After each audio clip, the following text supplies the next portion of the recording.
push that, you'll see the red light go on.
We'll pass it over to Councillor Thompson for the land acknowledgement. We acknowledge that we are on the lands of the Anishinaabe Nation. This spot where we gather is the traditional land of the Three Fires Confederacy, the Ottawa, Potawatomi, and Ojibwe.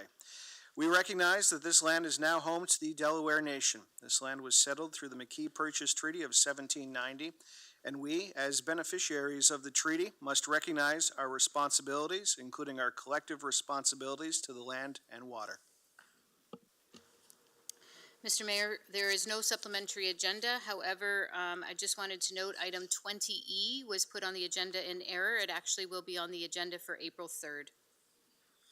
We have received 3 conflict of interest, and they are with regards to Councillor Thompson on item 15A, the tender award for contract T23-100 municipal grass cutting.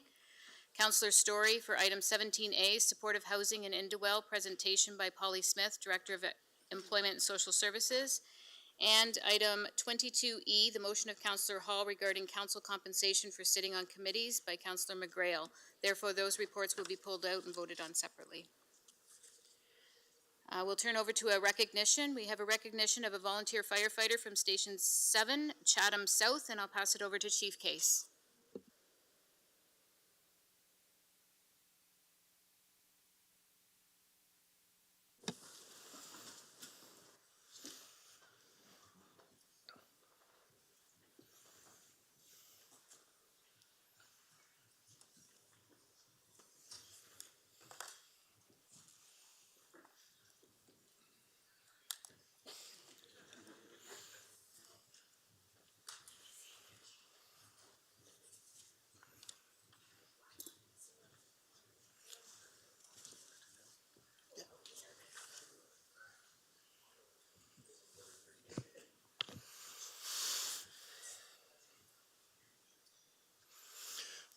Thank you, Madam Clerk.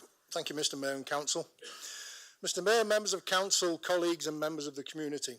We are joined this evening by members of Chatham-Kent Fire and Rescue Station number 7, Chatham-Kent paramedics from our EMS service, and Mr. Jeremy Van Kesteren to acknowledge the most noble of all actions, that to save a life.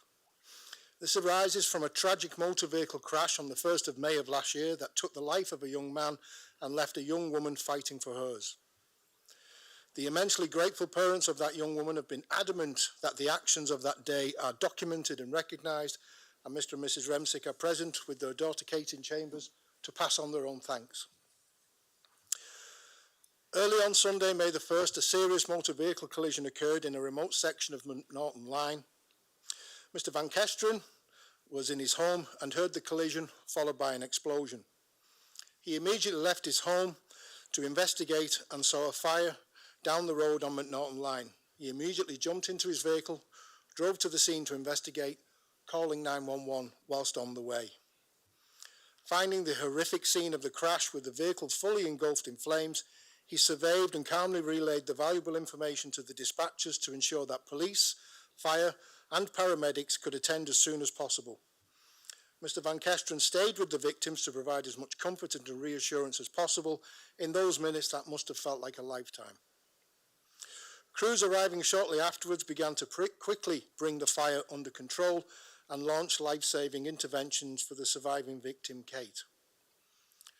Captain Ken Langlois, who is now Deputy Chief Langlois, joined paramedics in the back of the ambulance and continued to fight for Kate's life as they rushed her to our friends at Chatham-Kent Health Alliance, who took over the endeavour, and I'm proud to advise again, Kate is with us this evening to provide a far more fitting and appropriate testament to the actions of these officers on that day. All responders from police, fire and paramedics acted in the best interest of their community with dedication and tenacity. And we will place the names of all responders and Mr. Van Kesteren on the public record. Mr. Mayor, could I call upon you to present the certificates, please?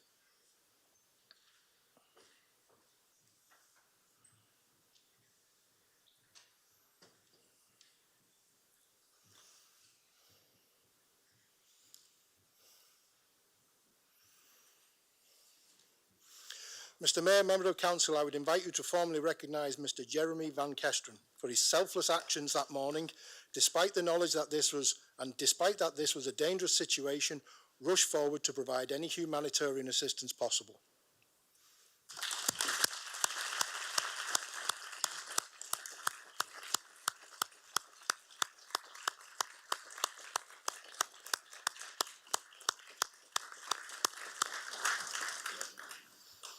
Could I now ask you to formally recognise the paramedics of Chatham-Kent EMS, especially Alan Duarte, who is with us today, who was one of the medics who presented that night, for their actions to save a life on that tragic Sunday morning.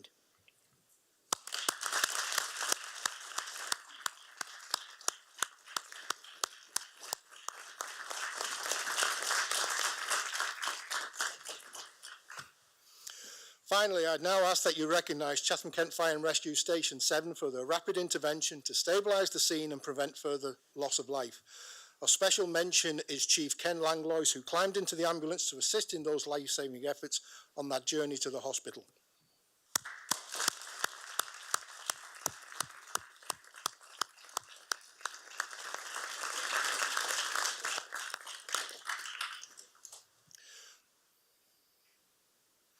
Mr. Mayor, and Council, if you would indulge us, Kate's mother would like to just say a few words of fitting testimony to the events of that day.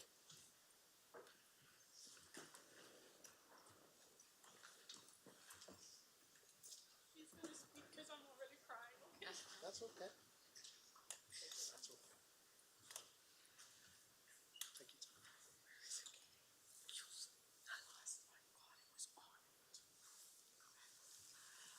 time.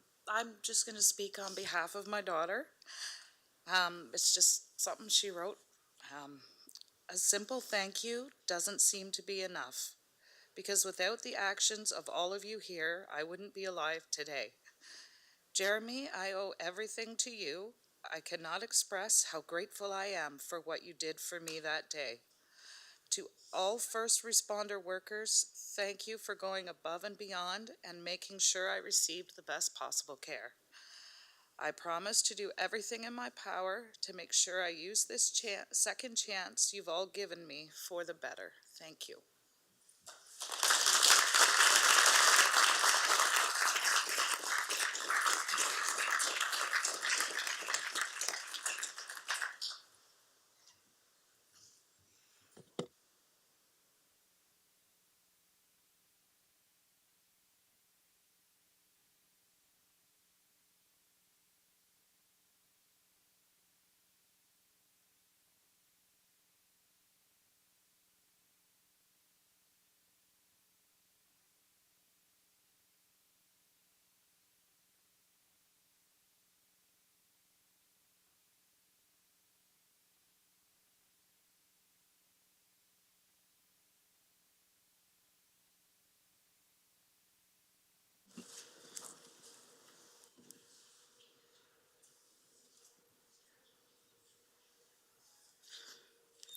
Mr. Mayor, we'll move on to the next section of the agenda, which is deputations. We have 5 deputations this evening.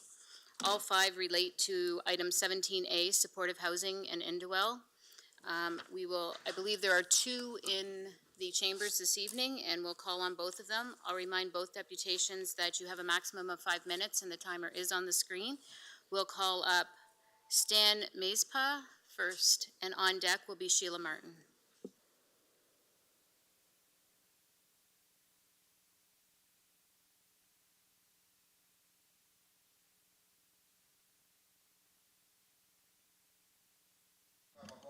And property owner on Seminole Ave and property taxpayer there also. The subject I'm here to speak about is the commitment for funding of $9,690,000 for Indwell project.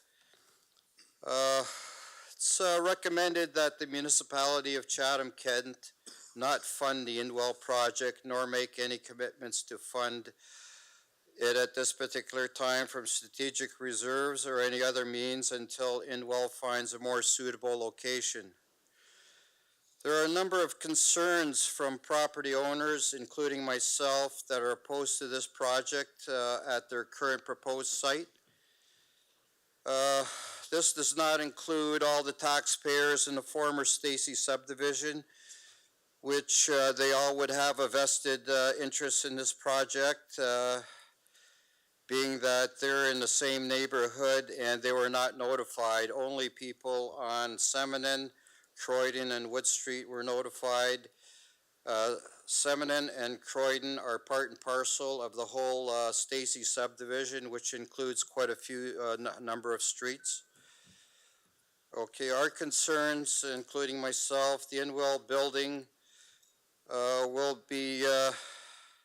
wouldn't be consistent with the surrounding neighborhood architecture. Most structures in the former Stacy subdivision are single detached homes with a few that are 2 stories. The Inwell 3-story proposal is inconsistent with the area and would be more suitable for the downtown or the east end near the Wish Center. The exits from the parking lot onto Semonin would cause extreme congestion for a small, quiet neighborhood. The location for the site isn't near any grocery store nor any variety store, which was one of the criteria for the Inwell project for their location criteria. There are a number of safety concerns also for people currently in the area that are able to walk their dogs and jog in the area, and they're worrying about more congestion in the area. And also because of other areas in Ontario that have these businesses located, that they've also seen a high increase in crime rate in that specific areas that they're located.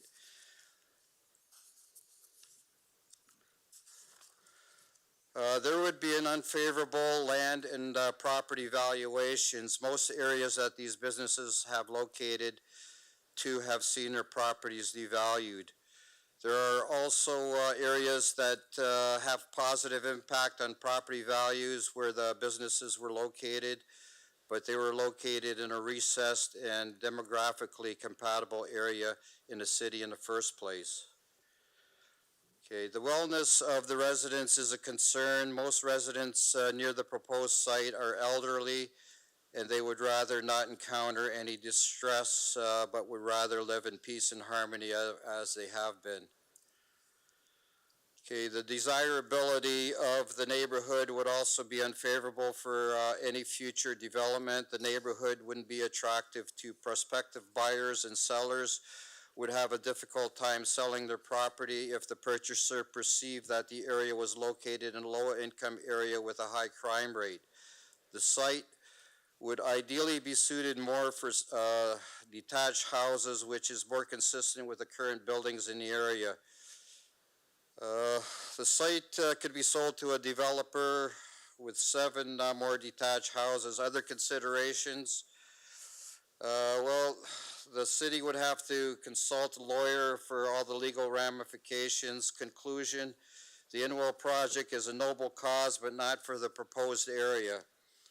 It would be more suitable to the downtown area, which might stimulate the economy there by providing more local residents to the area to shop at nearby merchants, or they could locate near the Wish Center in the East End, which would offer them more support, and they'd also be in their demographic area.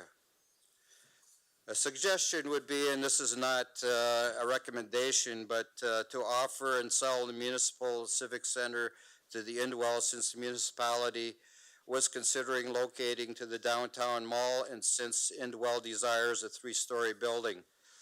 That's time. Recommendation, defer funding and Sir, or that's committing time. any amounts to Inwell until another more appropriate site is obtained. Thank you. Next deputation is by Sheila Martin.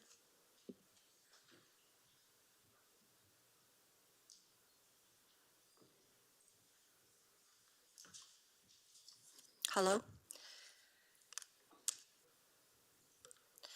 Mayor Caniff, Municipal Council, and members of municipal staff. My name is Sheila Martin, and I own my house located a block from St. Agnes School. I have lived here for 17 years. My neighborhood is very quiet and made up of many senior citizens, retired people, and families with children. I see my neighbors walk up and down Semonin every day with their dogs. Some of my neighbors have lived in these homes their entire lives. My concerns for this project have grown tremendously over the last 6 months, as every time I hear about Indwell, the project has changed. When they bought the property in 2021, they're quoted as saying it will be between 30 and 35 units. Last September, they held a barbecue where they increased the number of units and said it would be built in 3 to 5 years. A few weeks ago, they had a rezoning meeting that many of my neighbors were not invited to because their house is located outside of 120 meters for homes that had to be legally notified. At the rezoning meeting, we were told of further changes. The timeline has now sped up, and construction will begin this summer 2023, and full occupation is expected by the end of 2024. Also, Indwell has increased the number of units to 98 units plus, and then now here we are, and they are asking for $9.7 million in municipal funding, taxpayers' dollars. I have many concerns about this project. Number one, why is it a 3-story building? There's no building currently in the St. Agnes neighborhood that is higher than 2 stories, and Indwell tenants will be looking into the backyards of existing homeowners. Number two, why is the project so large, 98 plus units? No other project of Indwell's in Ontario is this large. The largest I could find is 80 units in Woodstock. Number three, why is this project located in the St. Agnes School neighborhood, a good neighborhood? This is Indwell's first and only project located in a former school. This is not an impoverished area like the other Indwell projects. Number four, why is Indwell asking for $9.7 million? This is an incredible amount of money that will be a burden to municipality of Chatham-Kent taxpayers for years to come. It makes no sense when the Indwell's housing model says that they ask for 10% in financing from the municipal level. If $9.7 million is 10% of construction costs, that would make this project cost $100 million. I encourage you to please ask for further details on construction cost estimates before making your decision. Number five, safety concerns. Add another potentially 200 people to such a small area, and there's bound to be problems that Indwell is already facing in other communities, such as Parkdale Landing and Hamilton, where they get at least one police call each day. Their director, Graham Cubitt, is quoted as saying Indwell will never build another facility as big as Parkdale Landing. It has 57 units, and this has over 98 units. There was also a murder and 7 other deaths since Parkdale Landing opened. Indwell is also getting pushback from other communities where they are trying to build, such as in Streetsville, Mississauga. Indwell has not been a good neighbor, and they have not been transparent with the residents of this area. Many residents do not even know what is going on in the neighborhood still. They've told municipal council there's no concerns, but that's not true. Many neighbors have many concerns. I urge you, please do not repeat the problems of Victoria Park School and the homeless shelter. It's important that you properly consult with the entire neighborhood surrounding St. Agnes School about this project before making your decision. This is a major change to the neighborhood, and this decision should not be taken lightly. Mayor and municipal councilors, I urge you to vote no to giving Indwell $9.7 million, and I urge you to meet with Indwell to talk about reducing the size of this project and making it more manageable so it does not destroy the neighborhood and so that it sets itself up for success. Have everyone's buy-in with a compromise that is manageable to all sides. I have compassion for those people on disability and those who are homeless, but I also have compassion for the current residents of this neighborhood, many who are vulnerable, elderly, senior citizens who have lived in this area for decades. Aren't the current residents just as important as the ones Indwell is proposing to help? Thank you. Thank you. Is Michelle Blake, Danielle Riome, or Alice Traverse in the chambers? Okay, therefore I will read their deputations now. I am sending this email to you in order to share my thoughts and concerns regarding the Indwell funding proposal to repurpose the former St. Agnes School. Indwell has not been fully transparent with the residents of Stacy Subdivision on the scope of this project. It started out with 35 to 40 units when the project was first proposed. Then it was 56 units, now it's 96 units. With an average of 3 people per unit plus staff, this is a potential influx of roughly 300 people. And Indwell could add on to this again, as it seems to be the trend. There is very valid concern that this development will will also cause a drop in property values and make it next to impossible to sell if we want or have to. Also, there will be concerns regarding increased police calls, nuisance complaints, and thefts, as well as concerns regarding public safety. The neighborhood cannot accommodate the influx of residents that is being proposed. There are few amenities in this area for potential residents if they do not have vehicles, and there is no transit stop nearby. The potential congestion that an exit onto Semonen would only add to the frustration. I hope that council reconsider providing the proposed funding, particularly after an almost 6% property tax hike this year. Thank you, Michelle Blake. The next deputation is from Danielle Riom.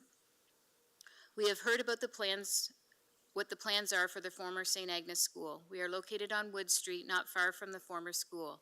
I have seen that these transitional housing projects can do to the neighborhoods. We see crime increases in those areas as well as drug use and break-ins. I'm concerned for my children and quite honestly my home and my neighbors and their homes. We moved to this neighborhood because it's safe. I understand these transitional and homeless shelters need to go somewhere to open. Why wouldn't they be created in neighborhoods that already have those issues? $9.7 million is an incredible amount of funding. There has to be a way to do it for less in different neighborhoods. Our family will not feel safe. Our neighborhood will no longer be what it is now if they are able to build this transitional property. I respect the fact that there are people that need to help with addiction and or mental health issues. We, as a neighborhood, do not want to have drug addicts wandering around and breaking into our sheds, cards, and houses, or leaving drug paraphernalia around our children to come across. Please consider not funding this project, especially in our quiet and safe neighborhood. Hopefully there is another area you can put the funding to and still help the homeless and the less disadvantaged. Thank you for your time, Danielle Riom. And the final deputation is from Alice Trevenise. I was recently made aware of the Indwell project on 55 Coden Street and have a few questions I hope to be answered tonight at the meeting. They are as follows. Why wasn't this made more aware to everyone in the surrounding community? How does this impact the property values of the homes in the area? Taxes already went up this year. How does this impact our taxes after the completion of the project? And will our insurance go up? Thank you. Mr. Mayor, we'll now move on to the consent agenda. So the following items have been pulled to be voted on separately. 15A, Tender Award Contract T23-100 Municipal Grass Cutting. We have a conflict of interest by Councillor Thompson, and Councillor Story has pulled the report. Item 15E, Cooperative Purchasing, purchase of one dump truck, pulled by Councillor Doyle and Councillor Anderson. Item 15F, Request for Proposal R22-352, Provision of Nursing and Medical Supplies for Community Human Services, pulled by Councillor Sakachi. Item 16A, Presentation by Tim Sunderland, General Manager of Public Utilities Commission, pulled for a presentation. Item 17A, Supportive Housing and Indwell, presentation by Polly Smith, Director of Employment and Social Services. We have a conflict of interest by Councillor Story, and the item has been pulled by Councillor Finn, Anderson, Sakachi, and Doyle. Item 18A, Bloomfield Business Park, pulled by Councillor Sakachi. 20A, Middle Line and Wheatley Road Intersection Traffic Study, pulled by Councillor Anderson. Item 20E, the Cemetery Operations Information Update, has been noted that it's postponed till April 3rd. Item 21A, Motion of Councillor Doyle regarding reducing municipal insurance costs, pulled by Councillor Doyle. 22D, Changes to the Procedural Bylaw relating to deputations, pulled by Councillor Story. And item 22E, Motion of Councillor Hall regarding council compensation for sitting on committees. We have a conflict by Councillor McGrail. Therefore, the reports remaining on consent agenda for approval in one motion are items 14A, B, C, D, and E, items 15B, C, D, G, H, I, items 16B, C, D, items 19A, 20B, C, D, F, G, H, I, and items 22A, B, and C. Councillor Finn and Councillor Jubenville, can I get you to move the consent agenda, please? Happy to make that. And I will second it. Any questions? Seeing none, we'll put it to vote. Councillor Bondi, how do you wish to vote? Yes. Thank you. Thank you.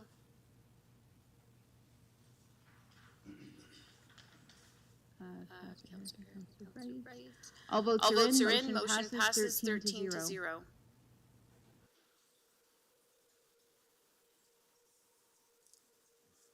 Item 15, tender awards. 15A, tender award contract T23-100 municipal grass cutting. Councillor Story and Councillor B. McGregor, can I each move this, please? Would you move the recommendation, Mr. Chair? So seconded. Okay. Councillor Story, the floor is yours. Thank you, Mr. Mayor. I would just like to thank the members of the public who shared their detailed feedback with us on this tendering process for these services. I know that many of us received a lot of very valuable input, and I know as a new counselor especially, it was an important learning process for me, and I really appreciate from hearing everyone who reached out to me and to my fellow counselors, and please continue to reach out to us. I'd also like to thank staff for being open and willing to receive that feedback and always looking for ways to improve our services and processes. And I look forward to hearing updates on this process and issue very soon. Thank you. Seeing no other questions, we'll put it to vote.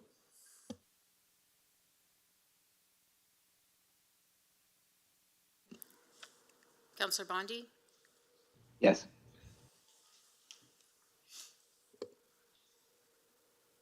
All votes are in. Motion passes 12 to 1. Item 15E, cooperative purchasing, purchase of 1 dump truck. Councillor Anderson and Councillor Doyle, can I get you to move this, please? Happy to move it. I'll second it. Councillor Anderson, the floor is yours. Yeah, thank you. This question was asked to me by a few constituents, so I thought that I would reach out. I already have talked to Edward about this, but I'll just put it on the record. It was asked if the municipality is looking to purchase electric vehicles for something like this, or if there is an option for an electric or a hybrid vehicle. This question is for you. Thank you, Edward. Thank you through the mayor to the councillor. In terms of this particular vehicle, this is one of our dump trucks that we utilize for snow clearing. It is a very large vehicle. There really isn't options currently for this type of vehicle in electric version. We did purchase it as well through the co-op, which doesn't allow us to put out a tender like that.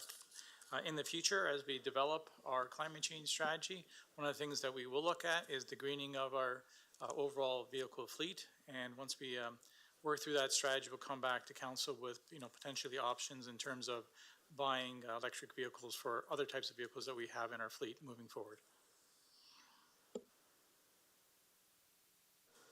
Thank you, and through you, Mr. Mayor, would that also include a cost analysis to upgrade any services and infrastructure we would need for those vehicles? Thank you through the mayor to the councillor. Excellent question. There is infrastructure needs that you would have to have for electric vehicles, and also there is a skill set that you would need. Right now, we have a certain type of vehicle. If we're going to be going electric, we'd have to have the infrastructure in place to charge them. We'd also have to have the skill set necessary to do the maintenance on those types of vehicles as we move forward. So that is an all-encompassing strategy we need to look at if we're going to convert to a electric fleet. Thank you. All right, we'll put it to vote. Councillor Bondi? Yes.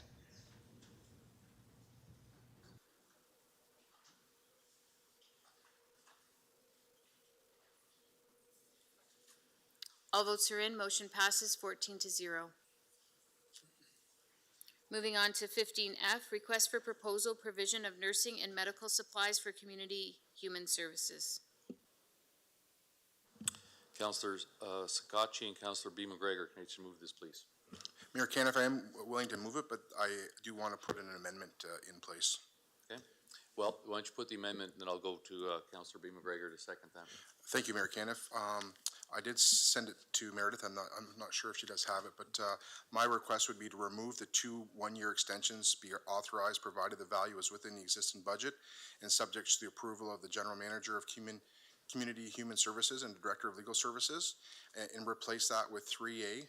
Have the evaluation committee meet yearly and review and discuss to have the following: experience in long-term care, representatives to attend the meetings, education support, audits and inventory control, delivery schedule, return policy, flexibility in emergencies, cost including a 3-year cost guarantee, and look at that guarantee, and B, discuss and investigate with other municipal entities if there are cost savings in partnerships, purchasing, and securing the possible benefits of group purchasing.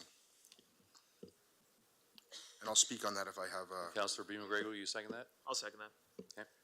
Yeah, thank you, Mayor Caniff. I recognize that through COVID and in having some knowledge in purchasing in the industry, that there was a ebbs and flow of a lot of different prices and the price points of many of these different larger suppliers. So I would just prefer that the evaluation aspect go on yearly, and for the team to look at ways of maybe partnering with different entities within our municipality to see significant cost savings. I did not have a lot of time to speak with April prior to the meeting and share this with her, so I just wanted to ensure this doesn't cause Dr. Redike any concerns or challenges by putting this portion in place. Thank you, Mr. Mayor. Certainly we have Mary Alice Searles is online as well if she would like to comment, but I am, this is something we would do on a regular basis, so I am fine with the amendment as Councillor Sakachi has placed on the screen. So I would like, just Mary Alice, if you can chime in as well. Are you comfortable with what's up there, or do you have any comments to add? No, I'm comfortable with it as well, and certainly to have more eyes on it, and if we can save taxpayer dollars, that's a good thing as well, so I don't have any concerns with it. That's all my comments, Mayor Caniff. Thank you. Thank you, April, and to your team as well. Seeing no other questions, we'll put it to vote. Councillor Bondi? Yes. All votes are in. Motion passes 15-0.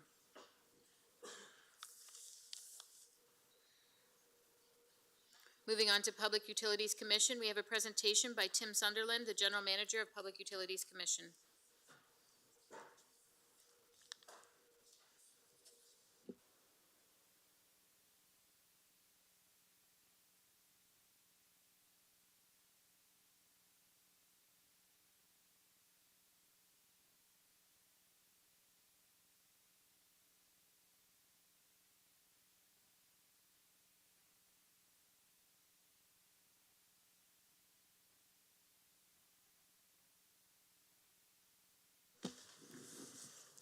Perfect. Thank you very much, Meredith. Thank you, Your Worship, and thank you to the CAO, who's just left the room, for providing me the time tonight to come and do a presentation today. He asked me to do a brief presentation, and I've already got a request from Councillor Sakachi to keep it under 3 minutes. So the time's starting now. So thank you again for being here. Chatham-Kent Public Utilities Commission. I am the General Manager, Tim Sunderland. Some of you know me, some of you don't. For the new people in council, that's who I am. I've been with Chatham-Kent for 11 years. I've been the GM of the PUC since 2015. I just passed a milestone just recently. I've now got 39 years in this industry of water and wastewater. So I've passed a little bit of a milestone, and every gray hair on my head tells the story, for sure. So who sits on commission? So commission is made up of 6 members of council, 1 member from each of the 6 wards. The mayor is the head of the council as well, sits on the commission. So I'm going to ask the councillors here who sit on the PUC if they can raise their hands so people know who you are and that you sit on the board. Thank you very much.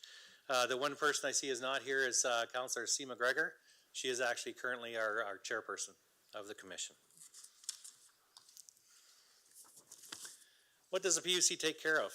The PUC operates and manages all water and wastewater in Chatham-Kent.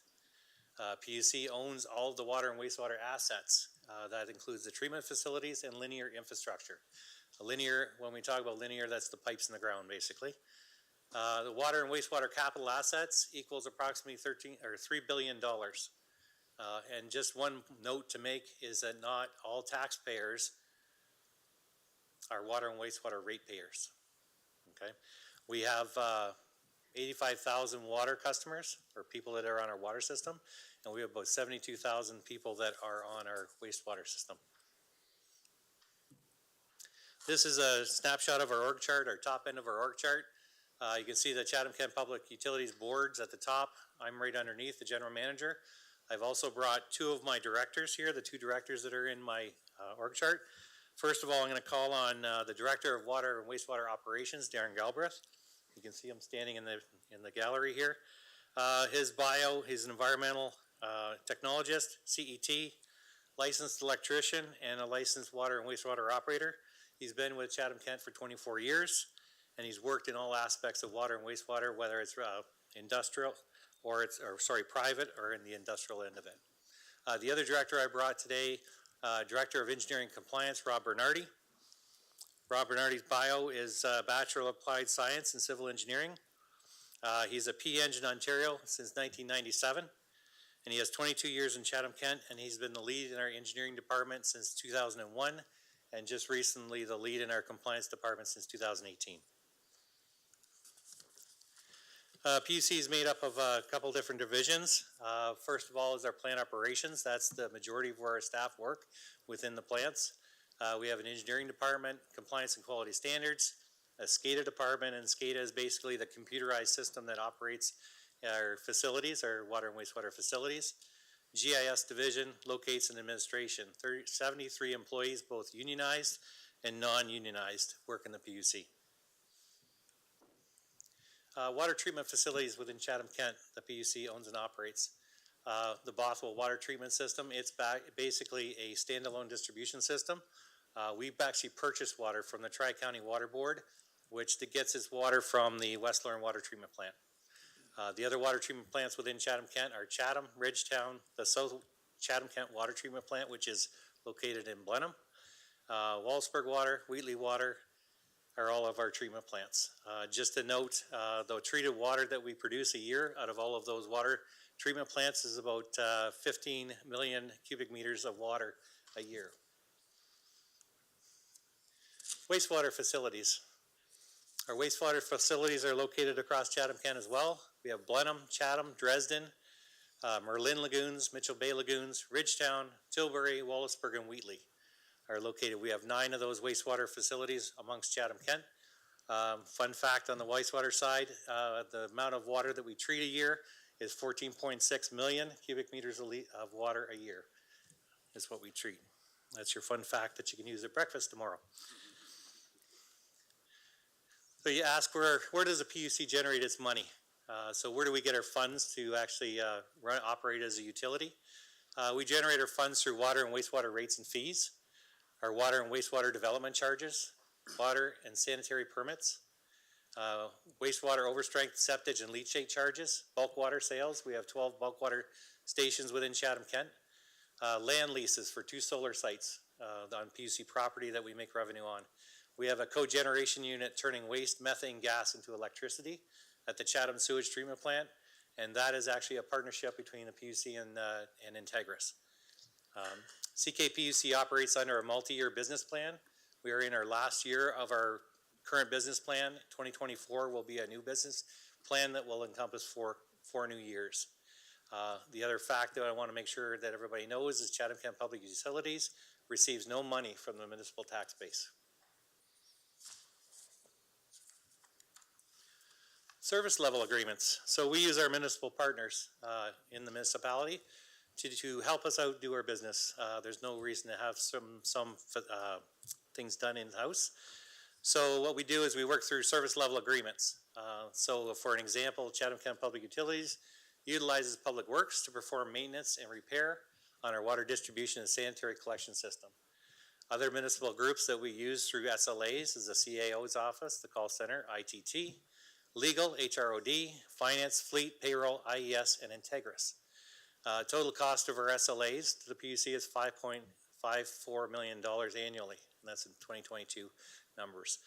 The other departments that I didn't mention here that we don't have SLAs with, we certainly work with very well: building, planning, fire, and public health. We work very well with. Key issues. So we'll mention a couple key issues here. Asset management plan, working with IES as well as finance, we're in his finance team to work through the asset management plan and try to meet our requirements in 2024 and 2025. Waste to energy, or energy to waste project. Cybersecurity is a key issue for us, and when cybersecurity within the water treatment plants and the wastewater treatment plants, federal and provincial funding, which isn't new to anybody, life cycle spending, and the other topics that are there. Challenges for the PUC. Moving forward, we have regulations and legislation changes. Regulation and legislation changes come down. We don't have the option to, if we want to go with them, we can. If not, we have to adapt and we have to change. We have to put staff resources to them. The other challenges, like any other municipal partner that I have here, staff retention and acquisition is a challenge as well. Climate change and the impact of source water quality. High inflation, balancing the water and wastewater rates to the infrastructure needs, and staying ahead of infrastructure to the areas of growth within Chatham-Kent. So I'm running close to my last slide. So how can we help? So if there are water quality concerns, please contact Chatham-Kent Public Utilities Compliance Department. Ask the complainant to call 311 or the 1998 phone number, or they can email ckpuc@Chatham-Kent. We monitor, we record, and we respond back to any water quality concerns. So those are tracked. We have to report those at the end of the year in our annual reports. The other thing that we can help, if you have concerns, questions about our water or wastewater, I am happy to educate. I've got enough gray hairs in my head. I think I can do that. I can advise or maybe provide my opinions. So certainly reach out if you have any questions. And like my other municipal partners who are experts in their field and their departments, Chatham-Kent Public Utilities are your municipal water and wastewater experts for you guys to rely on and follow. So in wrap up, I want to thank everybody for listening to me for probably, I think, 6 minutes. I appreciate the time that you have had me here, and it's nice to present who the PUC is to everyone. So thank you. Well, you did go past your 3 minutes allocated from Councillor Sakachi, but it was well worth it. And the fun fact, I expect everyone to be talking about that at breakfast in the morning. Any questions before Tim runs off? Michael, go ahead. Thank you, Mr. Mayor. If there's no comments, no questions, just a quick comment.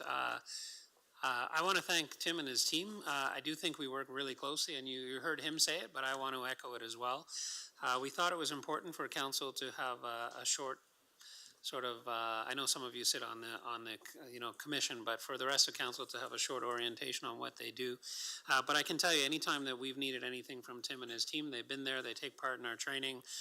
In fact, when we recently hired a new staff person, they were at the part of the hiring panel, which was great. So I've worked at a number of municipalities, but I don't think we have, I've ever seen a level of relationship between the municipality and the PUC as well as this one is so far, and I have no reason to think that that will change. So I just want to thank Tim and his team and let everybody know that I think we do really work well together, and it's important for the public to understand that the reason for the SLA is we don't want to duplicate, and it's one taxpayer, so we're doing the best we can to be efficient and effective, and Tim and his team are a big part of that. So I just want to thank them publicly. Thanks.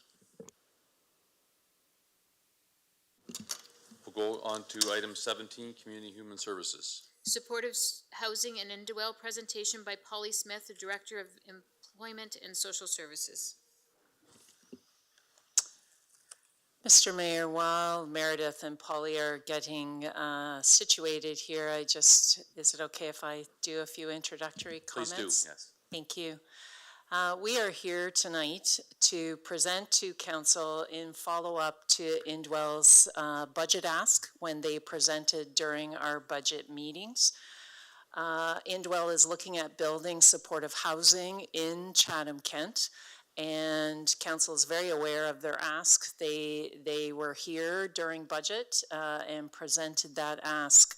What we are going to do tonight is administration is going to present some thoughts from us as administration the need for supportive housing in Chatham-Kent, and we'll share some data with you. Our goal really from Polly and I is to provide council with some additional information for them to make a really good informed decision. Indwell is here tonight, so they are available to answer any additional questions that council might have. I will also share with council that the Rapid Housing Initiative call for funding, that application is due on March 15th. So we do have a bit of a time crunch as we move forward. So I will turn it over to Polly. You notice that Polly is seated. She has hurt her knee. We're just going to be open about that, and is wanted to be here in person, even though she needs to sit for the presentation. So I will turn it over to her. We'll walk through that presentation, and then Polly's here, I'm here, Josh Myers is here, and our Indwell team is here as well to answer any questions. So thank you, Mr. Mayor. Good evening, Mr. Mayor and council members. Thank you for this opportunity to present today. And I really am here to bring forward the recommendations to fund supportive housing with Indwell. As a Director of Employment and Social Services, Ontario works in homelessness prevention. The Employment and Social Services Division began working with Indwell in late 2018, along with community partners, NeighborLink, and local churches. In 2020, Council approved a $100,000 grant to begin project management in the community for this project. As you've likely heard, housing has been declared a human right in Canada, through the UN, Ontario, but really housing is for anyone who can afford it, and affordability has changed quite drastically in the recent years, and that is why we're seeing what we're seeing today, with more homelessness in our communities in small town Ontario than we've ever seen.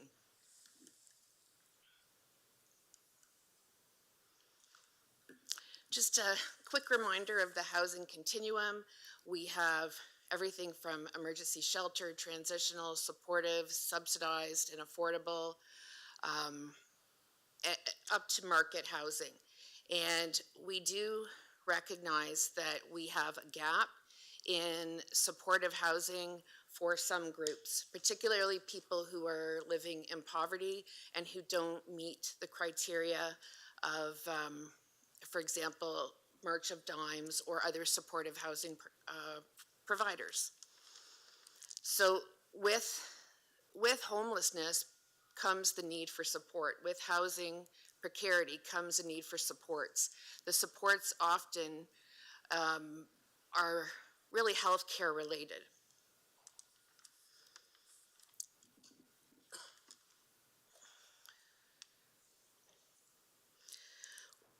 What we're really here to talk about is a supportive, deeply affordable housing need, the type that Indwell is offering.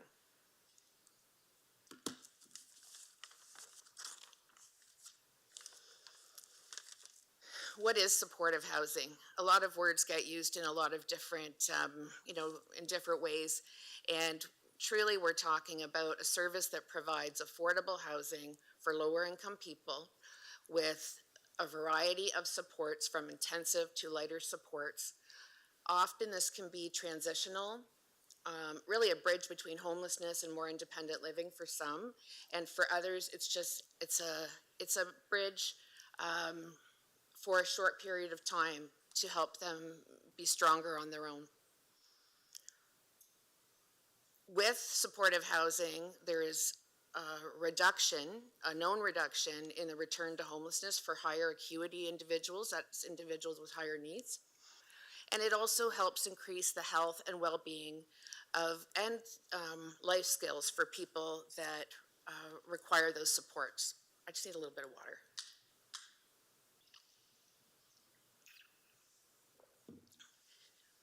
Supportive housing is a cost-effective alternative to institutions like shelters, hospitals, long-term care, even incarceration. All of these systems are already pressured, and with supports and housing, people can be discharged from hospitals sooner and receive the kind of care that they need to get well and live on their own when they don't really need to be in hospital, but they do need some help, for example. And same with shelter, long-term care, and so on. And this also respects the needs of our residents in Chatham-Kent who have suffered from the effects of poverty and system failures by providing them the kind of housing that they can access and need to do better. The benefits of supportive housing have been researched. Evidence shows that building and investing in supportive housing leads to the individual benefits, the wellness of the person, but also economic spin-off, cost savings to the taxpayer. The At Home Chez Soi study found that for every $10 invested in supportive housing, it resulted in an average of $21.72 in savings related to healthcare, social supports, and housing, and involvement in the criminal justice system. Other benefits to supportive housing, the Canadian Mental Health Association outlines that for every dollar invested into housing construction, there is a $1.52 multiplier effect on the local economy. Cost comparisons, the cost of supportive housing. Now these are pre-pandemic, so these are from a few years ago. So these numbers have, in most cases, almost doubled. Supportive housing is about $613 a month, a shelter bed $2,100 a month, correctional bed $4,300 a month, and a hospital bed over $13,000 a month.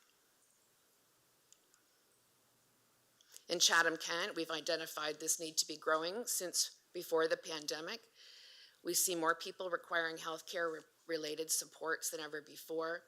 And we're funded by the Ministry of Municipal Affairs and Housing for homeless prevention, but not for supportive housing.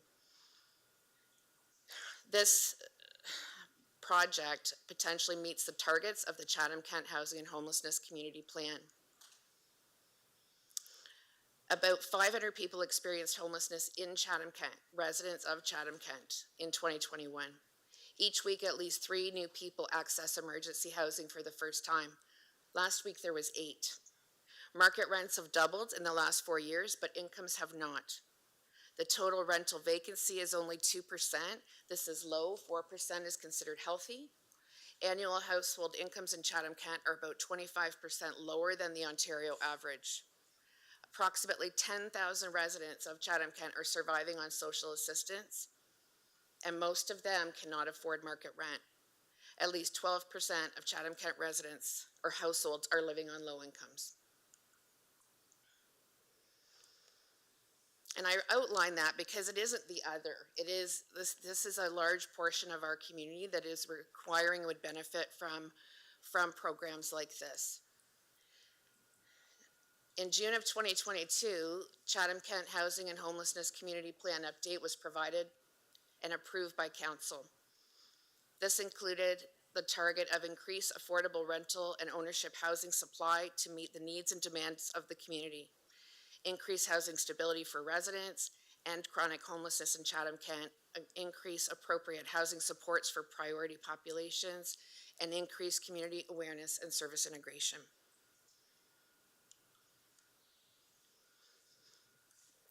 And more specifically to Indwell, I think we've seen Indwell has been in the news for a lot of positive programs and a lot of success in other communities. And these are just some examples of news articles in other communities. There's a number of buildings, Brampton, Mississauga, Peel region, the Soho project in London, and a little closer to home, the project in St. Thomas, which is probably one of the newest neighborhoods that have been created there, and the supportive housing has made a big difference in that community and had a big impact on improving the downtown.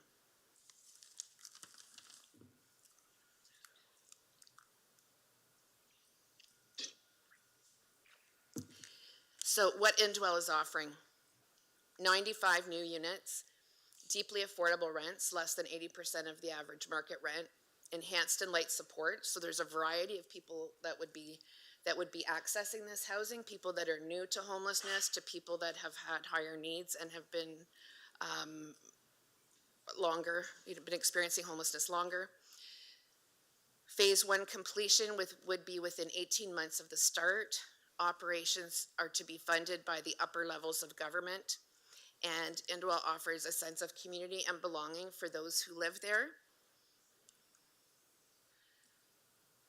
The expected outcomes is to reduce the need for emergency shelter in Chatham-Kent, a shorter wait for housing for people who need supports, improved tenancies and fewer evictions, to increase the health, wellness, and sense of belonging for those who live there, movement from enhanced supports to light supports, and free up housing subsidies and eviction prevention dollars for others. What we can't really expect from this would be that this bill will end poverty in our community, nor will it meet all of the healthcare requirements of the highest need people in the community. This is one step in the community's ongoing battle to end homelessness.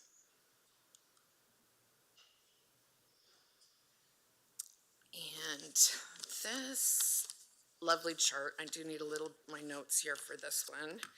It's really, we've done some projections. Our evaluator helped us with this, and what this tells us, 15,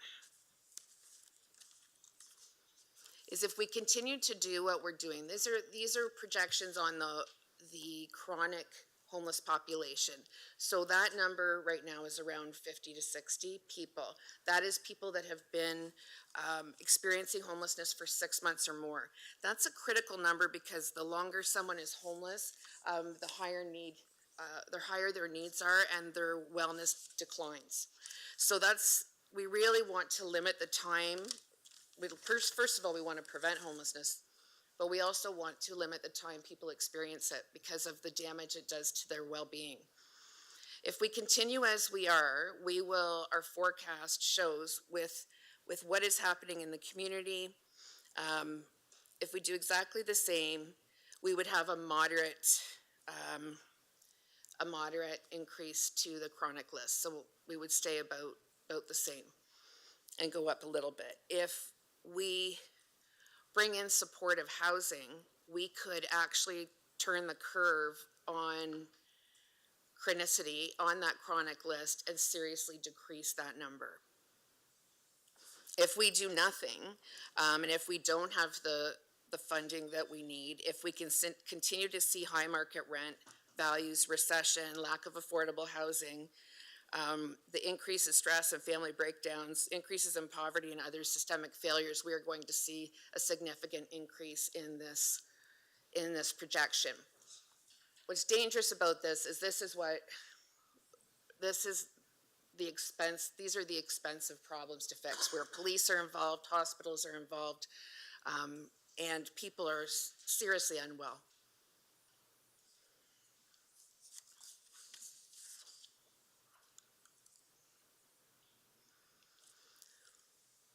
I was provided a letter from the Director of Social Services in St. Thomas, who has been involved with Indwell, and they started with the 15 units of high acuity supportive housing at the Railway City lots.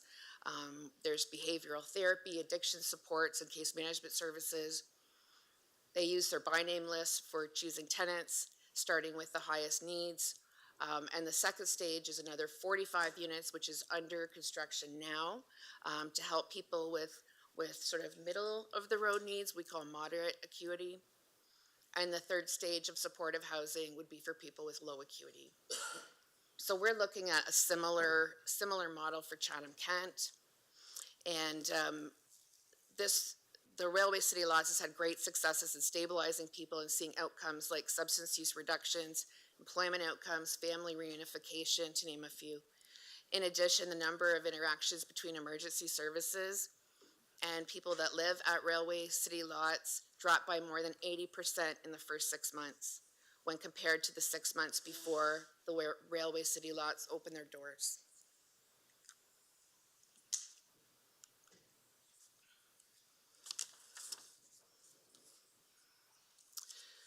Indwell has provided zoning with an application to seek a zoning bylaw amendment to permit supportive housing at 55 Croydon Street. This project includes the use of the existing building and an addition, and the project will require site plan approval. Indwell hosted a public information session on February 16th in support of the application. This event was attended by members of the public, and a summary would be included in the planning report to council when that council meeting occurs.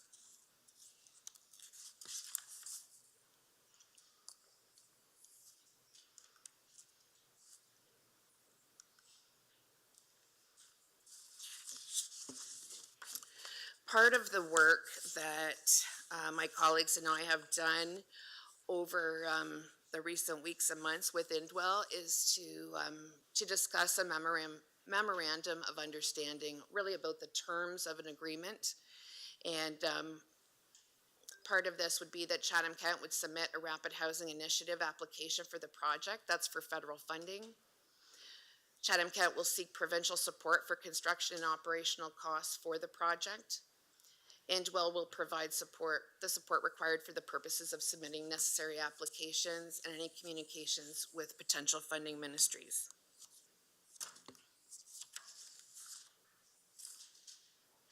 There's more.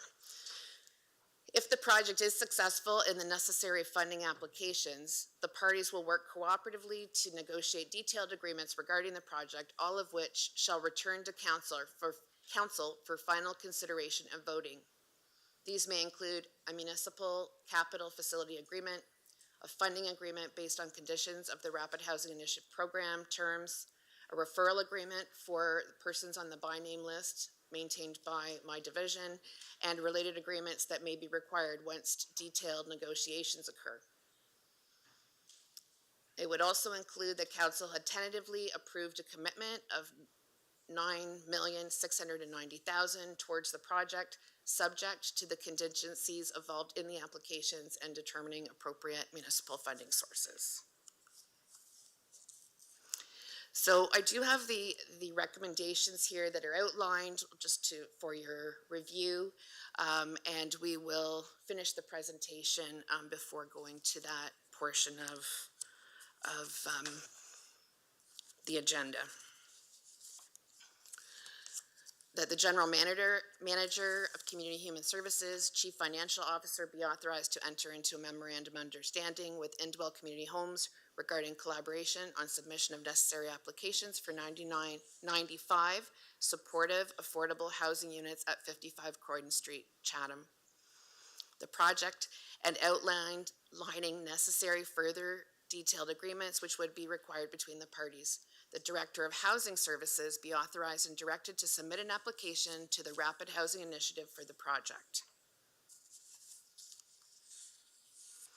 Administration would be directed to engage in discussions with any ministry or other funding body that may provide further financial support for construction and operation costs of the project, and that council conditionally approve a commitment of up to $9,690,000 toward the project from strategic reserves, subject to one or more further reports for administration outlining recommendations on funding for the project, successful application to the Rapid Housing Initiative and provincial funding sources as outlined in the Indwell Community Homes proposal, negotiation and approval of necessary detailed agreements between Chatham-Kent and Indwell Community Homes.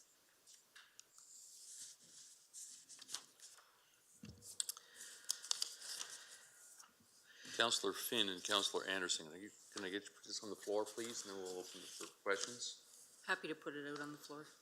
Happy to second it. Okay. I've got 4 speakers, and I'm sure we'll have others. Councillor Finn, over to you, and then Councillor Anderson. Well, I have to say thank you for the report, and for Indwell, there is a need for supportive housing, and I realize that. My phone has rung off the hook more than it did with the shelter, and I wouldn't be doing my job if I didn't express that concern from the public. What started out in June as 30 to 35 units, which I believe the majority of that neighborhood was okay with, went to 35 to 45 in July, with Indwell looking at other areas to develop up to 150 units. Up to the planning meeting, it's now gone to 95 units, which is the concern.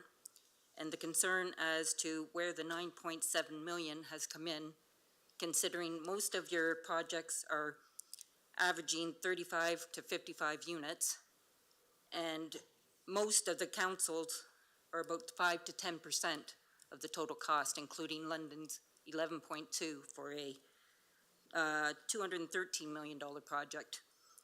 Just wondering, when did it change from 45 to 95? And was there a general open public meeting again to discuss that aspect of this project? I would presume somebody from Indwell could inform me on that. Yeah, please, if you could, Inwell's here to answer questions, so I'd ask one of them to come up.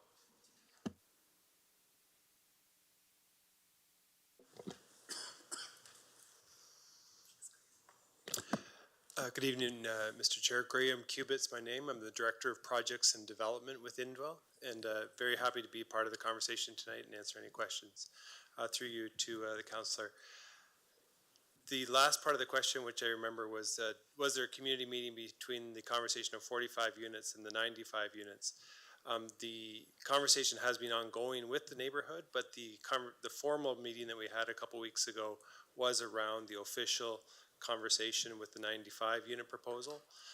Between the discussion as the project evolved over time, it was more in indirect or informal conversations, whether with neighbors individually or with the staff at the city or with the barbecue, et cetera, that we held on site. So it was definitely an evolution of the idea. The 34 original units was the proposal to renovate the existing school and put an addition onto a second floor addition onto the school. So in terms of where that idea first started. I'm sorry that I forget some of the early parts of the question. Well, considering the people that have called that have gone to the meeting, the last one, the ones that I spoke with were definitely not in agreement of 95 units. My second one was, where did you come up with the 9.7 million for our project, which in comparison to even the federal and the provincial donations for other projects, ours seem comparable to a 45, 50 unit donation for the federal and provincial, and ours is definitely high, even for a 95 unit.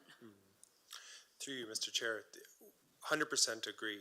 And when we were at budget presentation, we explained that in a little bit more detail, but the problem with supportive housing and affordable housing of this type is, where does the circle start? And we know that the federal and provincial governments are, well, they jockey for second and second to last place at the table. And so we have to start as a community. And fundamentally what we would like to see is an equation where the municipality and our community fundraising equates to roughly 10% each to the project. But in order to get started, particularly with the Rapid Housing Agreement or Rapid Housing Initiative and the timelines that are imposed on us by the federal government with that program, we have to show a balanced budget. In that equation, we don't have the opportunity under the March 15th deadline to work with the province and work through various scenarios. And so we were asking the municipalities to make a preliminary commitment that we would ideally work very closely with staff on to reduce over time. And that's been our experience in all of the agreements where we've worked closely in that sort of scenario. We use St. Thomas as an example, where there was a $3.8 million commitment that the municipality was able to reduce to about $800,000 through attracting provincial funds during the course of the development. That was really the scenario that we would be looking to from this municipality, is that initial commitment to scale back over time as we work closely to find other sources, which could include community donations as well. And Indwell is willing to commit, funds which we raise in excess of our targets towards the municipal contribution. Thank you. It's just a lot of people out there find it hard to swallow a 9.7 million when times are tough for a lot of people, because that, in the end, it will affect all taxpayers. Thank you. Councillor Anderson, followed by Councillor Sakachi. Thank you, Mr. Mayor. Thank you, Polly, and your team for your presentation, and thank you to those that brought deputations this evening, and to Indwell for being here. I'd like to talk more about the supports, just so that I can get like an idea of the process. So when someone goes into this sort of housing, the supports are then provided based on their need, is that correct? Yes, that is correct. The idea being that, you know, individuals are assessed based on their need, and the placement of the unit is partially based on their need as well as their economic situation. And then the services are wrapped around the person. Thank you. And as far as those services go, where does that funding come from? Is that all like through public health funding then that supports that, or how is that supported with Indwell? Thank you, Mr. Mayor. The funding would come from the ministry. As far as we know at this point, it has traditionally been the Ministry of Health, so it would be provincial funding for the supports. Did you want to add? Thank you, Mayor Caniff. So certainly operational funding continues to be an issue for, I think, all supportive housing projects. Right now that sits with really the Ministry of Health, Ontario Health. We will be looking at some supportive housing and how that funding plays out throughout the province within the Ontario Health teams as well. But it is not public health funding. So this is not part of our mandate through public health. Thank you very much through you, Mr. Mayor. My final thought on this is that I think, you know, anytime that we give people an opportunity to do better in their lives, oftentimes they will do better. So I look at this as giving people that are struggling through their life an opportunity to do something better and be more proud of themselves and be able to accomplish something in their life that they maybe wouldn't be able to without this sort of housing in place. So I do support this kind of housing. It's just a difficult model for me to look at when you know it's 95. It's a very large ask, and then with the money on top of it, with me not fully understanding that model of how that works to get that funding from the province back to the municipality. But I think I think as long as we are very diligent in making sure that those supports are in place, that this can be something successful. You know, I would love to be able to support helping 95 people in those, you know, those 95 units rather than 36. It's just at this point, with it being something so new, I'm unsure. Thank you. Councillor Sakachi, followed by Councillor Doyle. Thank you, Mayor Caniff, and through you, Mayor Caniff. I guess I'm kind of all over the map here on several different aspects. The challenge I'm having is that, for one, it's a significant amount of money. The other thing I'm coming to my conclusion is that I always feel better when I'm sitting around the horseshoe making a very detailed and educated decision. I don't feel, with the information I have in front of me right now, I'm able to do that. I've had the opportunity all weekend to look at your websites. I feel that it's fantastic. I looked at the numbers. I just have a lot of questions. One of my first questions is, maybe I'll pose it to either Polly or to Dr. Redike. When it comes to the RHI funding, generally speaking, I know that there's time fortifications to these types of builds, that they have to remain what they're identified as. And I'm curious to see that, and this is no disrespect to your organization, but if there's any challenges in the operational aspects, that is now secured as that type of funding. What would happen to that facility? Because I know that the municipality is not capable of operating a 90 some odd unit complex. So I'm just curious to see, maybe that question doesn't make sense to you. It does to me, but I'm also not as in depth as you folks are. Thank you, Mayor Caniff. So I just want to clarify your question, Councillor Sakachi. You're asking if for some reason we are successful in the grant and this building gets built and it's providing 95 units of supportive housing, and for some reason Indwell, decides to pack it in, what are we left with? Is that what your question is? Yes, it is, because it's a lot of money to have no asset. And I know we're investing in our asset, which are the people, and the people in our community is a considerable asset. But I have some more questions, but that is my question, correct? Thank you, Mayor Caniff. So part of the RHI funding agreement is that any money that is secured and buildings that are built, that those operate as affordable housing for 40 years. So it is a significant length of time, but that supportive housing and affordable housing is certainly needed and will be needed for the long run.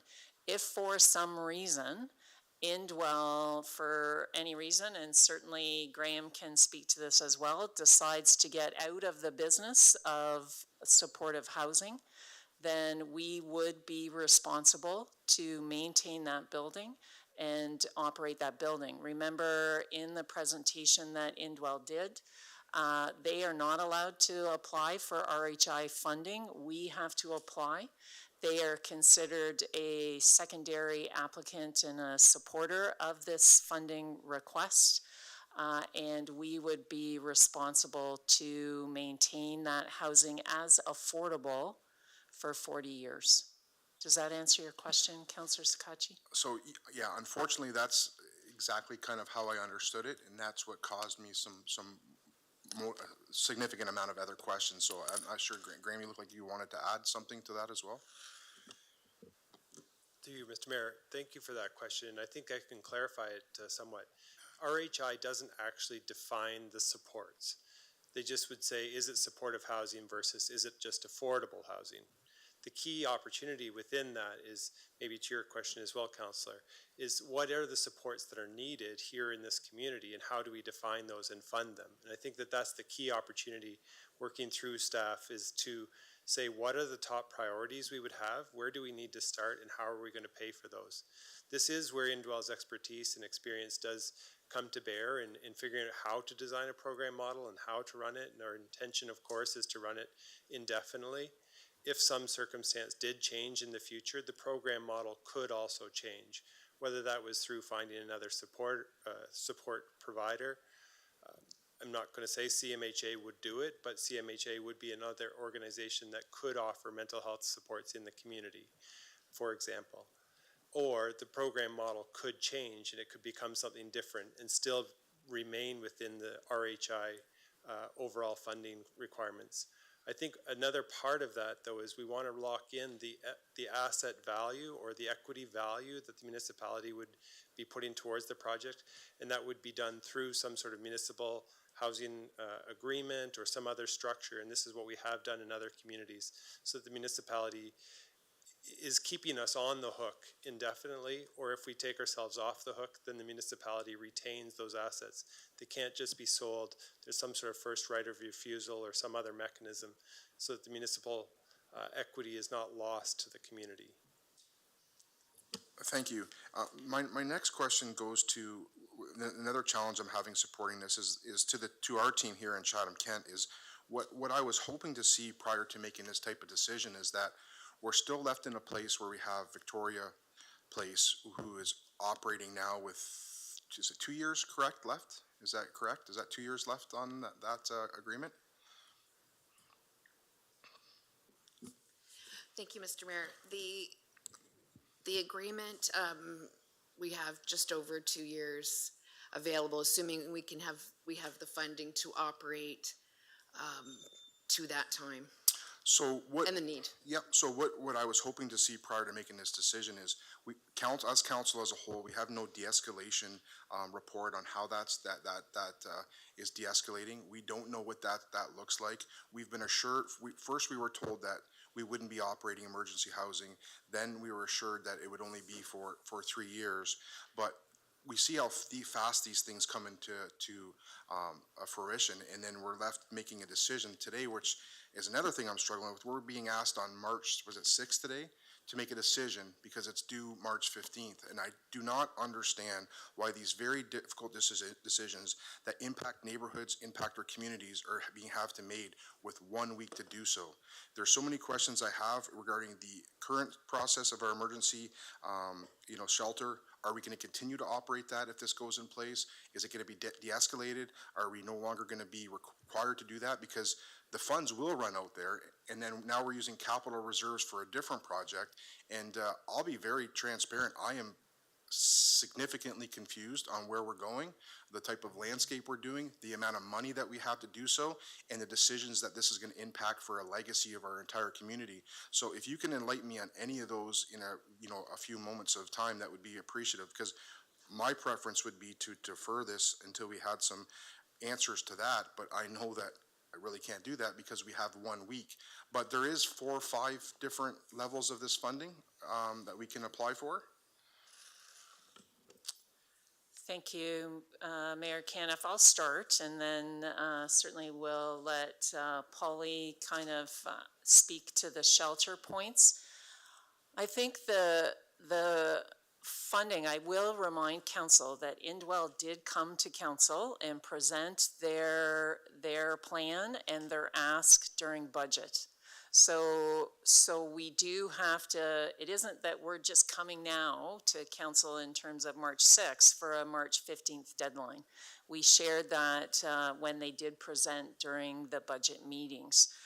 What gets tricky is that this is the first meeting where we've been able to come forward as administration with some additional information to assist council around the need for supportive housing, and what some of our numbers are as we really move forward. So the province and the federal government have committed to a 4-year housing plan. They want to build lots and lots of housing. So this is year 1, 22-23 is year 1 of that 4-year plan. So we are hoping, because not only do we need this supportive housing, we need lots more affordable housing in this community. So we are hoping there will be additional calls for funding, whether that is through the Rapid Housing Initiative, whether that's through other forms of federal or provincial funding, but we don't have any intel in terms of that as it sits right now, other than we are in year 1 of 4. That's all that we have, and that they are committed to building more and more affordable housing. So as for Victoria Park Place, I'll let Polly speak a bit about what some of our plans and some of our challenges in terms of operating emergency housing. Thank you, Mr. Mayor. We are in the process of working on plans to reduce the need for shelter. The reality is, it is a separate issue to a degree than supportive housing, but also an essential piece of how we can reduce the need for shelter is by having supportive housing. So they're interrelated, but they are separate. The cost of the shelter is a concern. It's very much a concern for us. The need for it remains. It's very strong. We were actually in a wait list situation this weekend.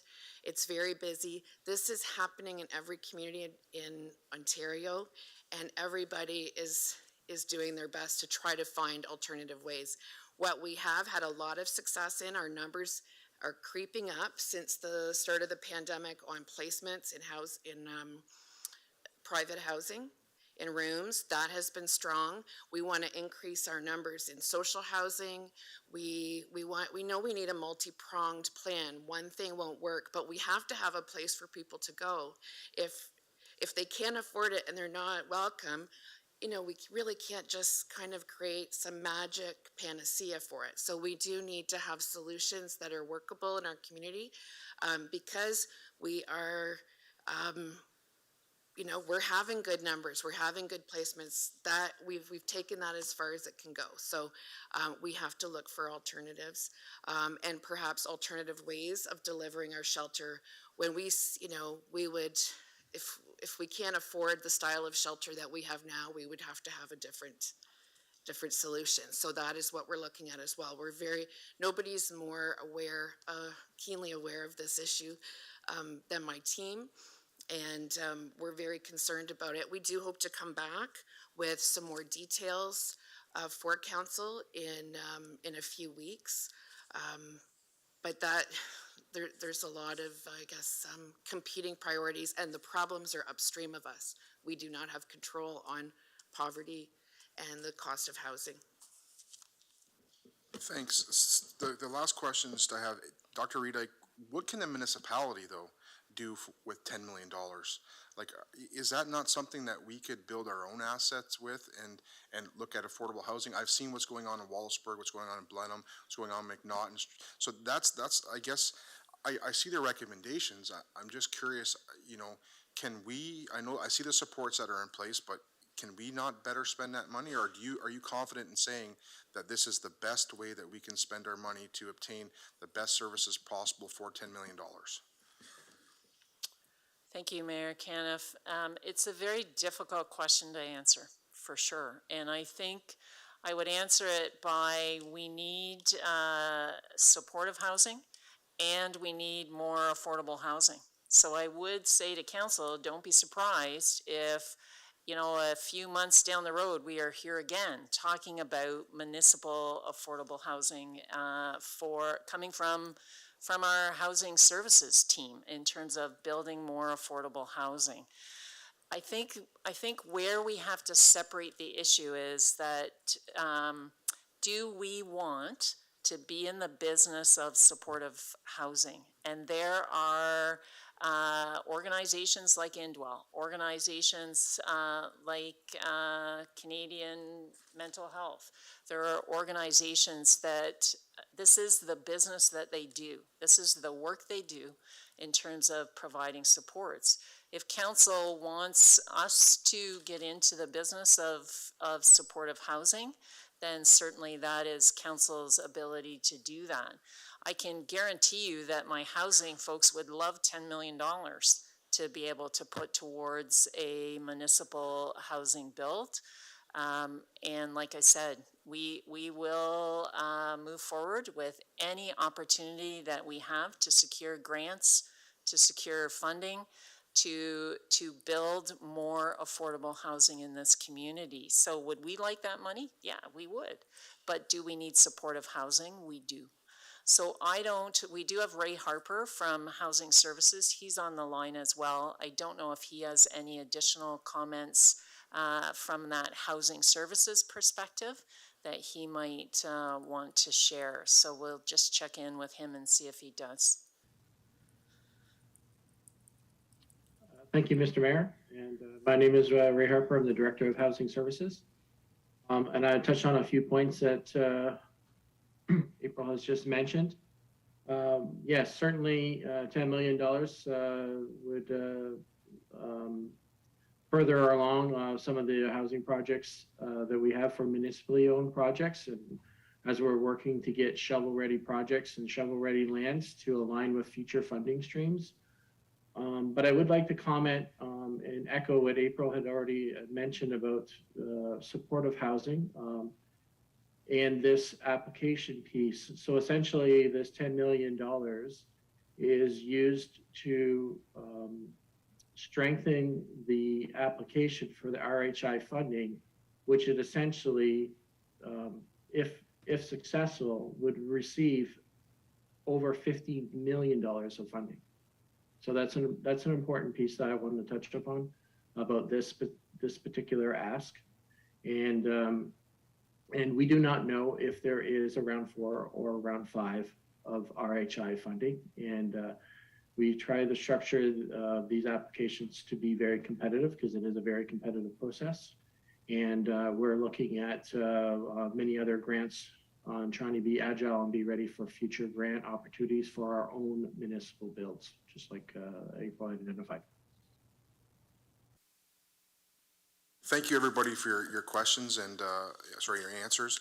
The last thing I just wanted, is it negotiable, the amount and the size of the project? Is that something, to Councillor Finn's comments, is that something, is it an end-all, be-all at the number of units? Or is there the opportunity for council to decide on a, less funding for a less build and still potentially have some money for our own municipal builds? I didn't know, is that something that would be negotiable to indwell to consider a smaller unit, or are you not comfortable disclosing that at this time?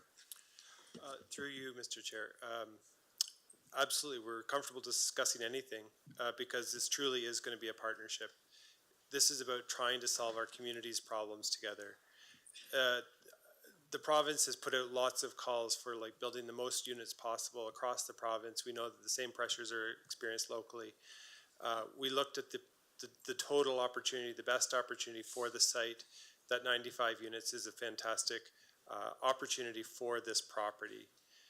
That being said, we can scale it. We can look at a different number, a different layout, a different configuration, while still trying to do the best by the supports in the most strategic way possible. I think, clearly Polly's team, the whole team understands like what are the most pressing issues. You've mentioned the shelter. What is the plan for the future of that? That's where we would want this project to play a role. It's not going to be a shelter. It's not emergency housing. It is permanent housing with supports. But how can it play the most strategic role, and at what scale would that look like? So there could be opportunities to reflect on the numbers and recalibrate that for sure. Just a point of order, Madam Clerk, if this were to fail, what would be the procedure of it coming back? Would it have to be someone who did not support it to come back at a different amount? How would that would work? So if this motion failed this evening, another motion could come on the floor, Okay, if that was one of your yeah, questions. that's everything, yeah. If it was to bring this one back at a later time? Well, just if it does fail, I'm not sure, like with myself, I'm having a challenge with the number, both numbers, so I'm going to continue to listen to my co-councilors here, and I just wanted to see, I just didn't want it to be dead in the water, so to speak, if it did fail tonight, that's all. Thank you. Right, so it could come back as a different motion if this one fails. Much appreciated. Thank you very much, and thank you for all my co-councilors for the time. Councillor Doyle, followed by Councillor Pinsino. Thank you, Mayor Caniff. Thank you, Polly and Graham, for speaking today. I will say social housing is something we need for sure. No question about that. We've needed it for a long time. So I've got about 6 questions. Some are very easy, some are a little more difficult. So I guess I will just start off. So Polly, the graph that you showed, page 15, the amount of homelessness projections in Chatham-Kent, just in June 24, it shows that we have 0, and then it goes down below 0, up and then down. Why is there anywhere that it goes below 0? Like, are we allowed to have negative homeless people? Thank you, Mr. Mayor. That is a great question. So this is an algorithm that's used for this kind of things, so that it would mean that we're rapidly, this is chronic homelessness, so that would mean people would still be homeless, but they wouldn't be at that 6-month rate. So that would mean the placements of people would be much quicker. They wouldn't hit the 6 months. So in a way, yes, you can have less than 0 because they haven't done their time, to become chronic. Okay. Next question. How many people per room or per unit? Just because I've seen some other things that sometimes says 3 people per unit. So how many people per unit would we have? That's a great question. Thank you, through you, Mr. Chair. One tenant per apartment is typically what we have.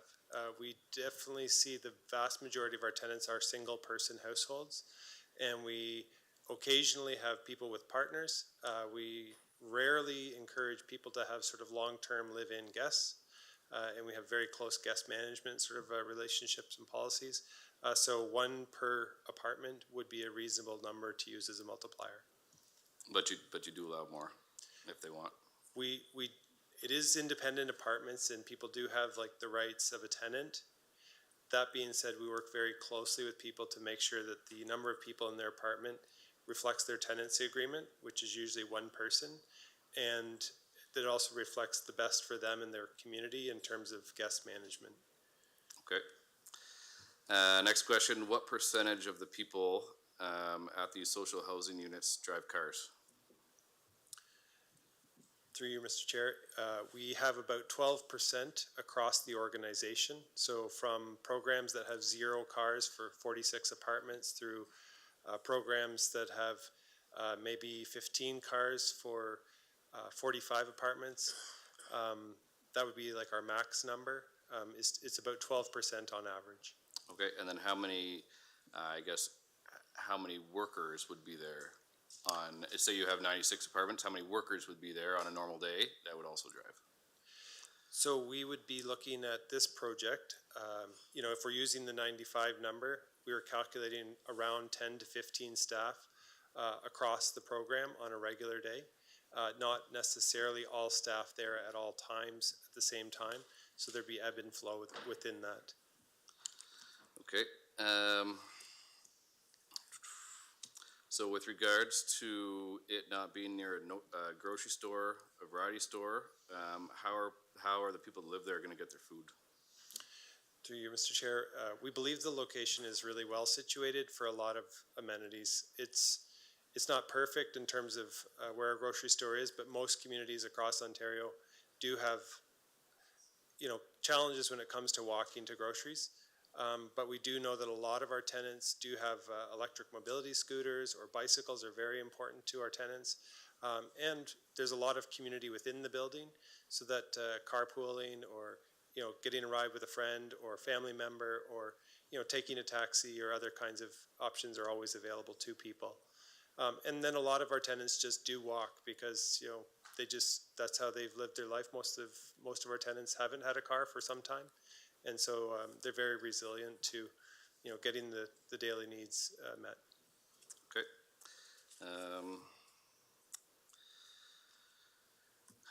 So with I think this goes back to Anthony's kind of, with the increase in the rooms, can we would we be able to keep it at 2 stories, keep the cost down, and then make sure it's not taller than any of the homes in that municipality already? And I think that's a yes if we don't approve this one, would be.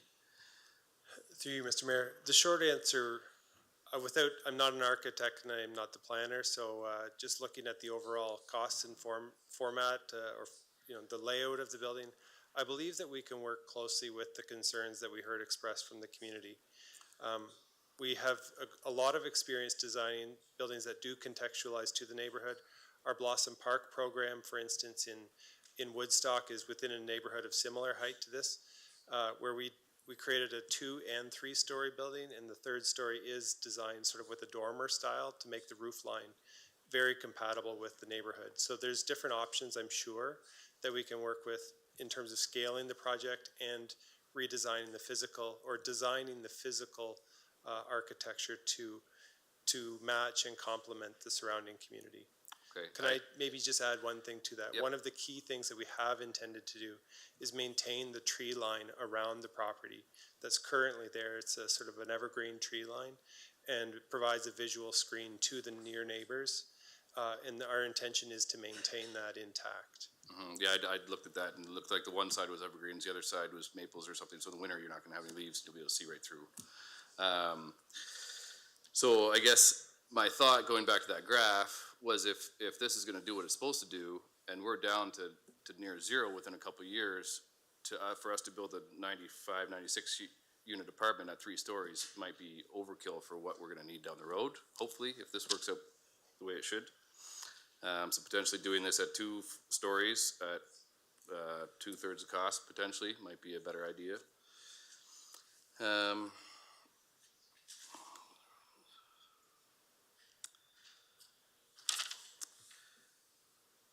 And then I guess, so yeah, why, you said when the number of rooms went up, why did the number of rooms continue to go up?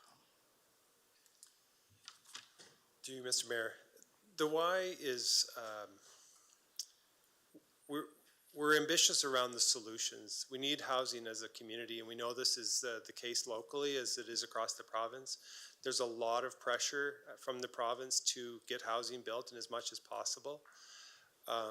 Where there's already municipally serviced land, where there's already road infrastructure, where we can do our best, we thought let's put our best foot forward. We are fine with dropping it back. We didn't want to put forward some number as the formal number to planning committee to go through the process that was less than our best.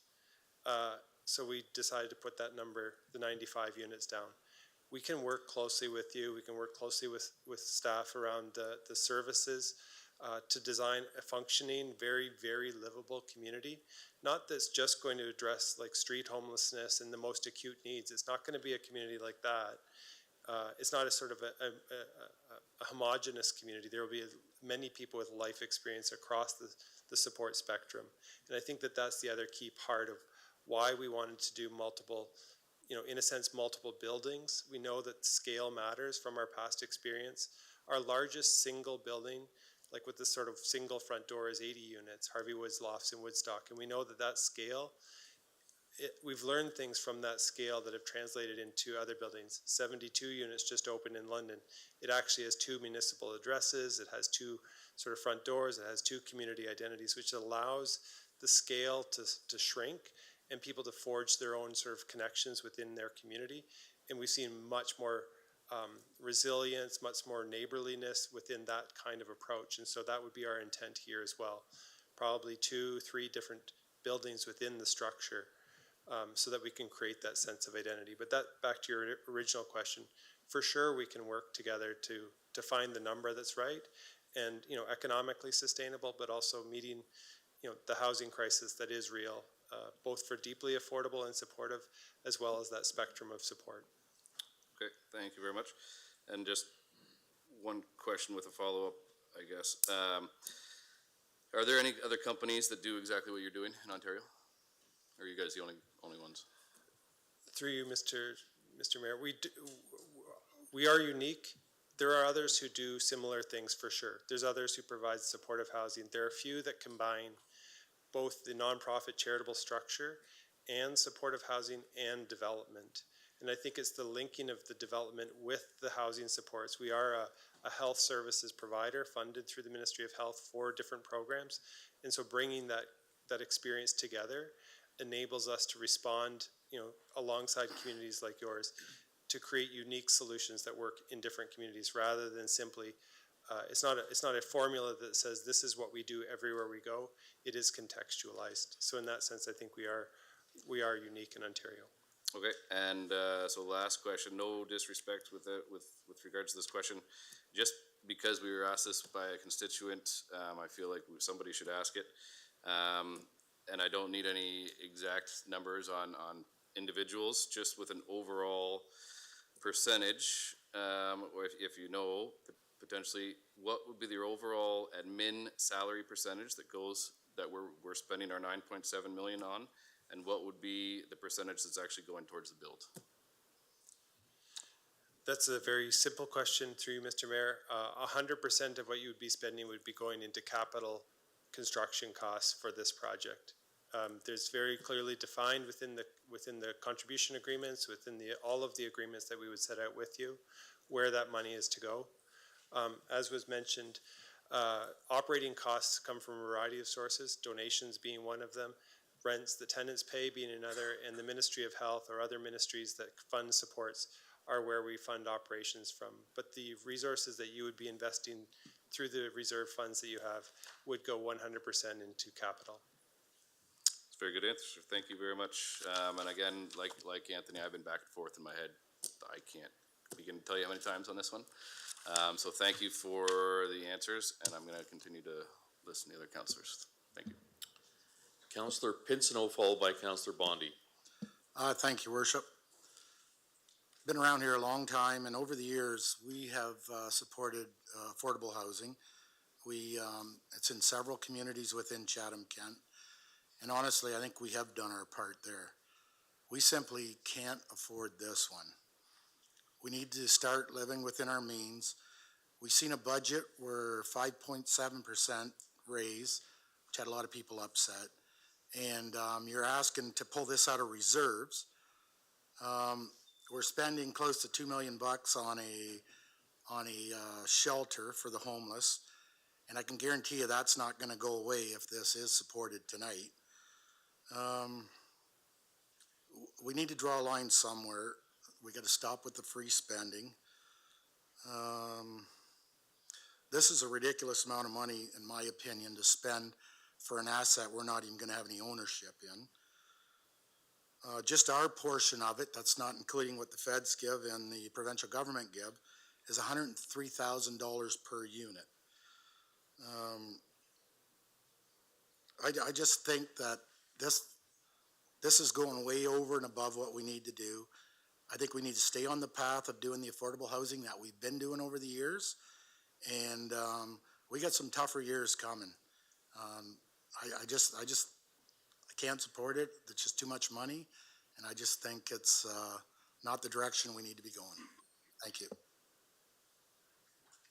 Councillor Bondi, followed by Councillor Crew. Thank you, Mayor Caniff. I hope my voice isn't too loud. I've been sitting there and sometimes this speaker thing is pretty loud, but anyway, okay, my thoughts on this. I think some of you will remember Dolson Avenue, and I think we're there again. And Ms. Martin made a lot of great points, and I think that because St. Agnes School has been abandoned, doesn't necessarily make it the right location. Just because the school is closed doesn't mean, well, that's where this thing should go. So I don't like the location. I think it's, and I had a child go to St. Agnes. I think it's a bad fit for that neighborhood. It is, as many of the deputations pointed out, it does not align with the architecture and the structures in that neighborhood. And I'm sure all of you are aware of Wood Street and, you know, where they are. So I don't think it's the right place. So secondly, another comment, this effectively $10 million is to come out of reserves. So what I've heard over the last many years, when something from a councillor comes up and it's a kind of a one-off thing and the money is taken from reserves, we're always cautioned that that money being pulled out of reserves is going to have to be made up. So why this was, it wasn't part of budget. I heard that, you know, that there was a presentation at budget about this. Well, there was, but we didn't vote on it. So had this been a budgetary conversation, that would have increased our tax rate significantly. But it miraculously wasn't part of the budget conversation. It was deferred to, you know, a month later. So $10 million from reserves. You know, I know councillors from time to time have sort of got their hands slapped for asking to take $700,000 out of strategic reserves. Seems to be the most popular one. And Mr. Quinton, you will remind us that, well, we have to make that up next year. This is $10 million. So there's that. And Gord, you can correct me. I may be wrong on that. But before I finish, and what astounds me, this is $10 million. Like, we offered $5 million to the Chatham-Kent Health Alliance during budget to effectively rebuild the Wellsburg Hospital. That was $5 million. This is $10 million. And as Councillor Sakachi had mentioned, I really, and again, like Councillor Pinsino, I've been around for not quite as long as he has, but like this last minute thing, you know, I don't buy it. Like everything seems to be, not everything, but many things are last minute. Like we have to do it. And we all know government moves very, very slowly. So, you know, that's just, as I think many sitting there tonight will probably appreciate that that's not appreciated. You know, oh, we have to make that decision tonight or else we're going to lose all this money. So I don't like that part of it. I did a little research on Indwell, and a great organization, and does a lot of great work. And, you know, their heart's in the right place, and they are doing the right thing. But what I did glean from their YouTube, I think it was YouTube, that 10%, as Ms. Martin had pointed out, 10%, and they have a nice pie graph that shows this, 10% of funding for these projects comes from municipalities. And the response is that, well, that'll go down. Well, it might, but if we commit to effectively $10 million, well, we've committed to $10 million. So it might come down and it might not. So, you know, I'm very uncomfortable with this for all those reasons. And because of that, Mr. Mayor, I would like to make a motion that we defer this to a future council meeting, because there's been so many questions and the answers, and one of them, I quoted it and I just wrote it down, that more details will be available in a few weeks. Well, I don't think we should make a $10 million decision today if more details are going to be available in a few weeks. Like, I certainly, you know, as a homeowner, I wouldn't sign a contract on a roof or an HVAC system if more details were coming in a few weeks. So if you'll allow me, Mayor Caniff, I would like to put the motion on the floor that we defer this until more details and the questions that have been provided tonight, which are many, are answered. Or we'll need to, I maybe defer to Gord and April to talk about it briefly, and we can, we'll entertain a seconder for this motion. Mr. Mayor, I was just wondering whether you wanted me to answer, or whether Councillor Bonnie wanted me to answer. You had a lot of questions about the budget process. Would you like me to answer that question, or are we moving right to the deferral question? Given that that question was asked before the motion, we'll get that question answered, and then we'll. So just backing up to what was presented, Indwell did come to the 2023 budget, but what administration decided at that time is that the funds were not needed in 2023. So as far as a budget decision, we did defer it till the 2024 multi-year budget, and waiting for council to make an actual decision on what they wanted, what they were going forward with. But I did present a suggestion of where the funds would come from if sometime during this year council decided to go forward with it.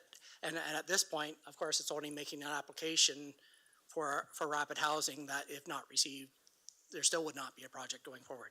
But keeping that in mind, where the recommendation was is it's not coming out of existing reserves, but it's coming out of the strategic reserve community funding, and that is the exact same fund that is funding the 4.5 million to the hospital, as well as the 1.1 additional funds that was committed by the last council to the Children's Treatment Center.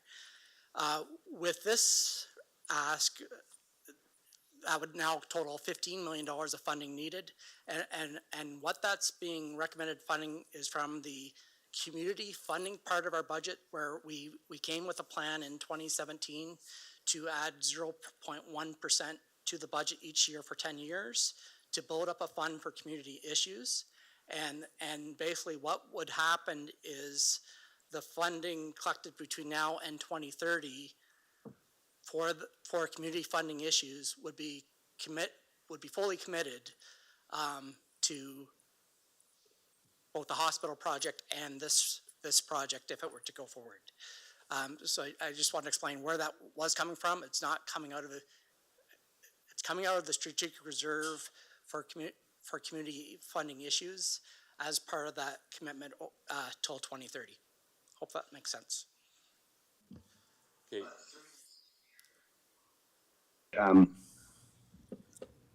But Gord, it is coming out of strategic reserves, correct?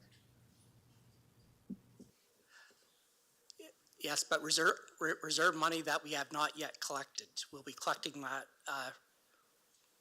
from whatever year this is built up until 2030. Mr. Mayor, but isn't this like a shovels in the ground this summer? Didn't I hear that? So if there was a decision on,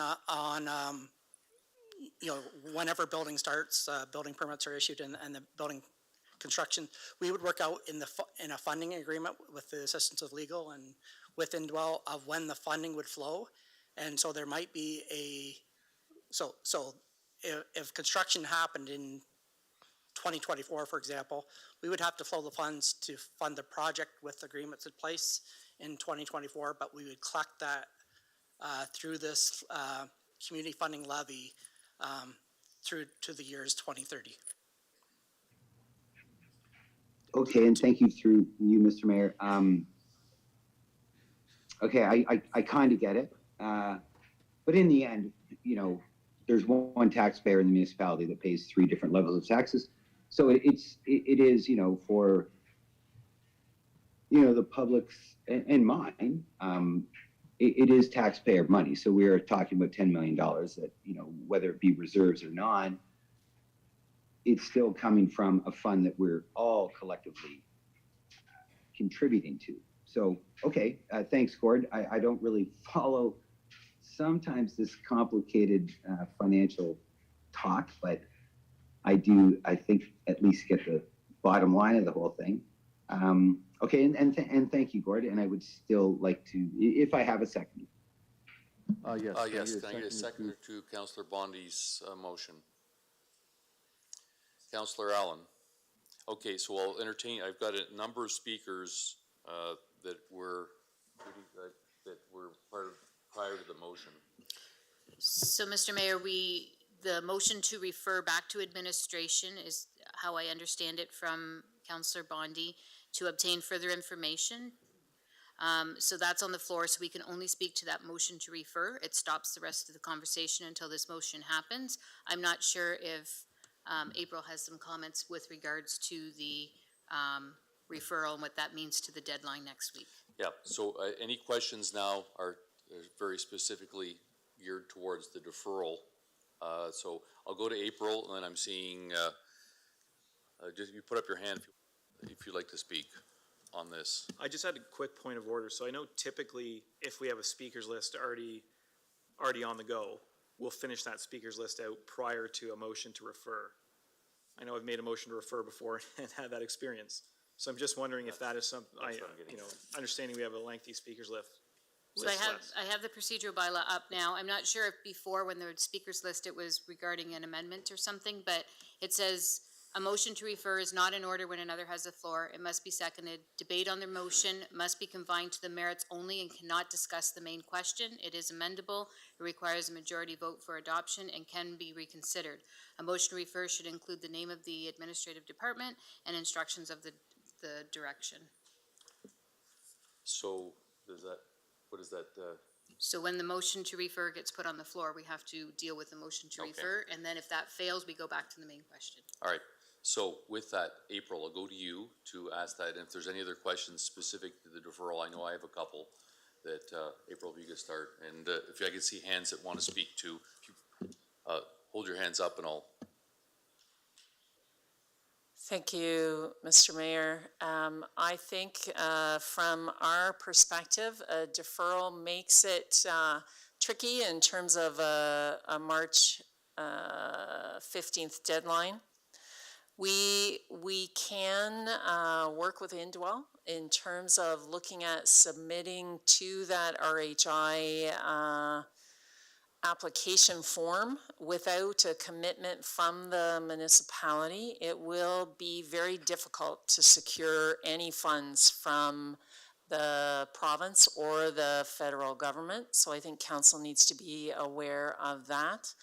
And I do think that certainly I would like to ask that council allow Graham to speak. He does have an idea in terms of what a deferral would mean and how that would work for Indwell as well. So I'll leave that up to you, Mr. Mayor, if you're okay with that. Yes, please, Graham, speak, and then I've got one last time, put up your hand if you like. I've got 1, 2, 3. Okay, I've got everybody down here. Okay, go ahead, Graham. Through you, Mayor Caniff, I fundamentally understand and appreciate the complexity of this discussion, because we're not trying to solve an easy problem. In fact, this whole issue of homelessness is unfamiliar to most of us, especially in rural communities where it's new. It's very much our ethos and our desire to work with the municipality to find the most cost-effective, most programmatically effective way forward. The complexity of the March 15th RHI deadline is real, because that's 100% capital contribution from the federal government to these housing solutions, and practically speaking right now, the only viable federal program to deal with homelessness related housing, because of the deep affordability and the programmatic dynamics.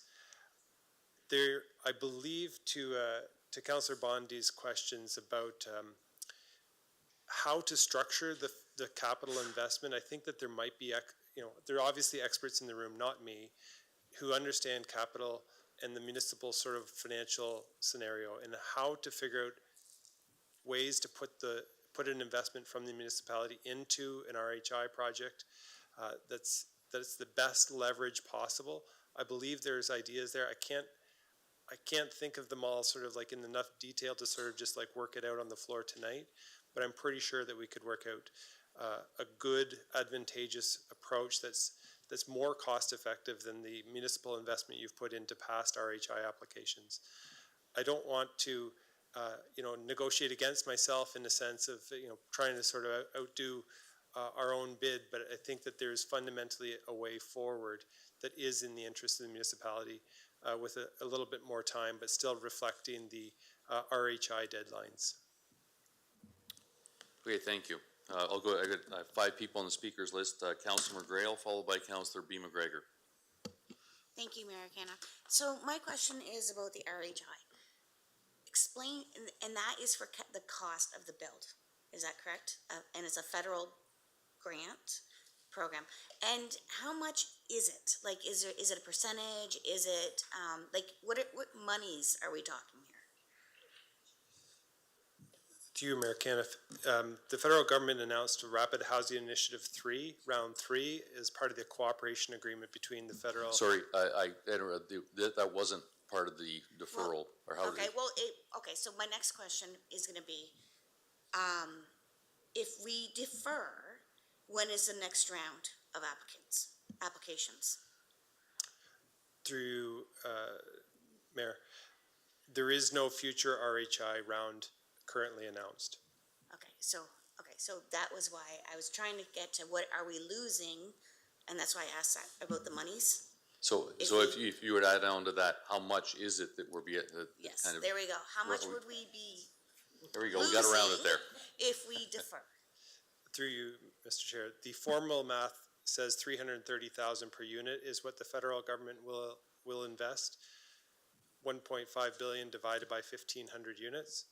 In practical terms, we've heard that it's around 265,000 is the functional maximum CMHC is using for grant applications.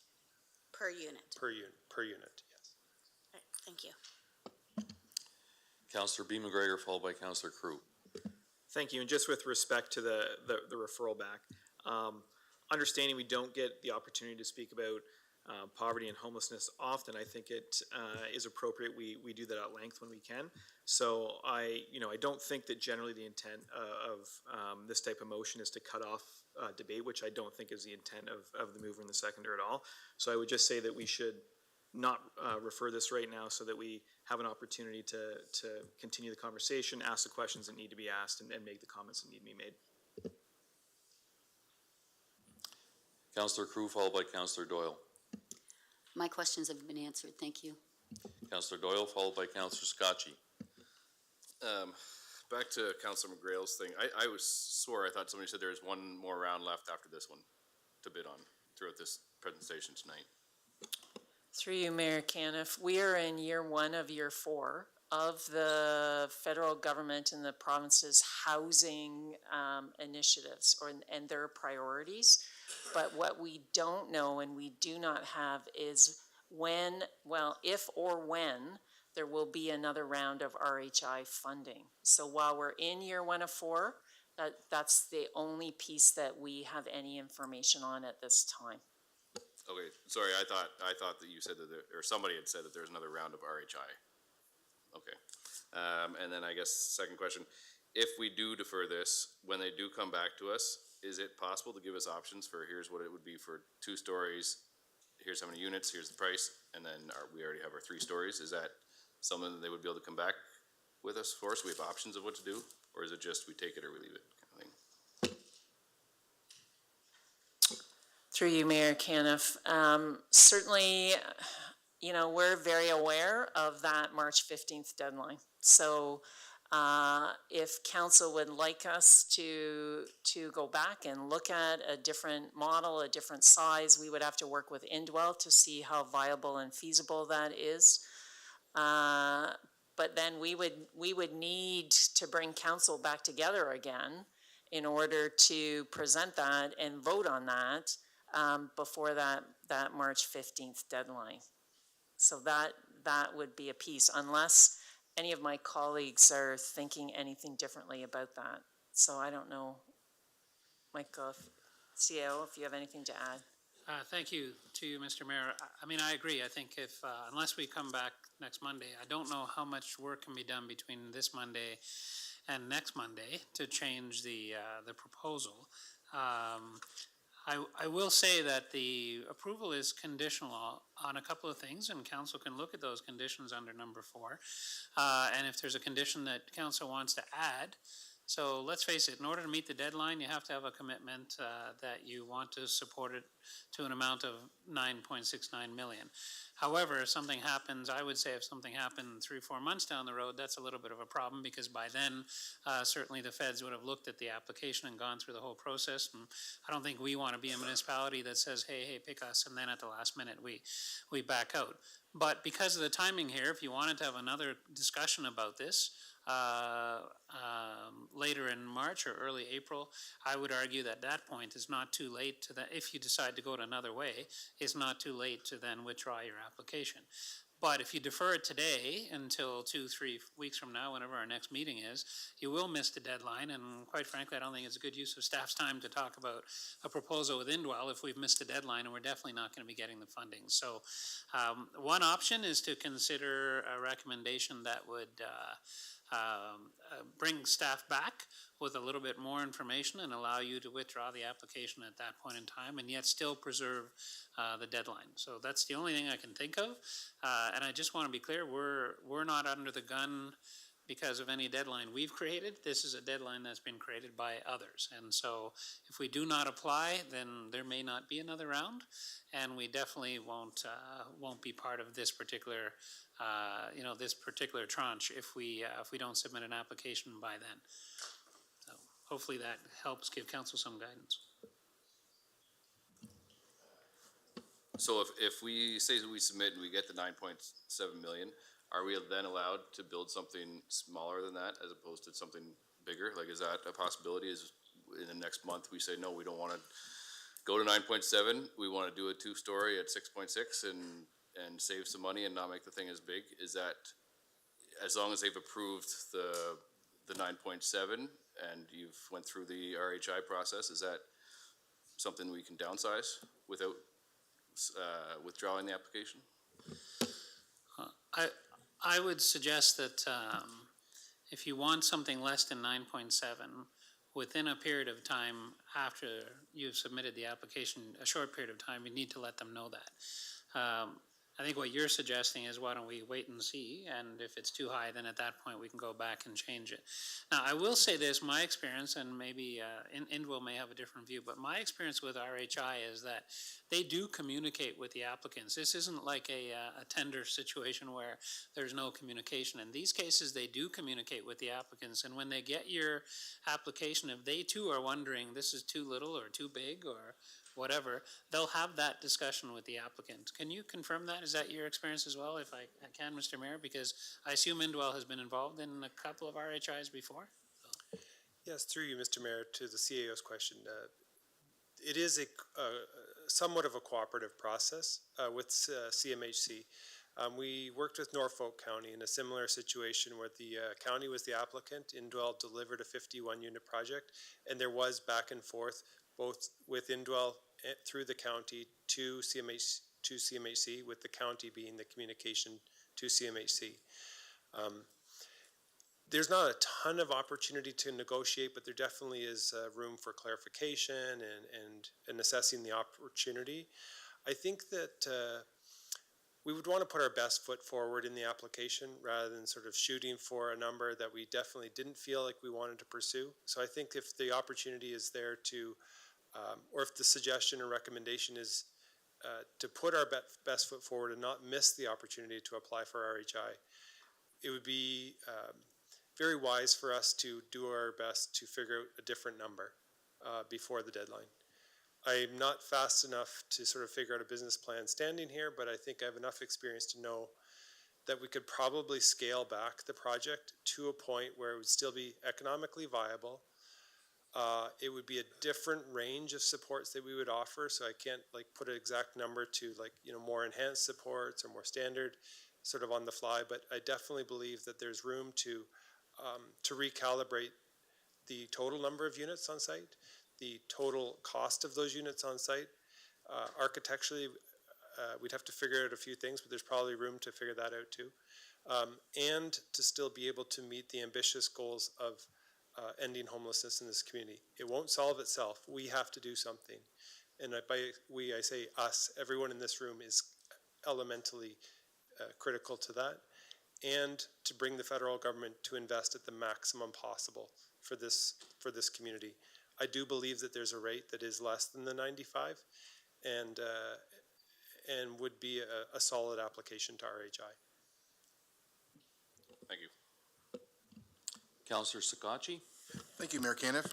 Actually, thank you, Mr. Dubin. You touched on several of my points.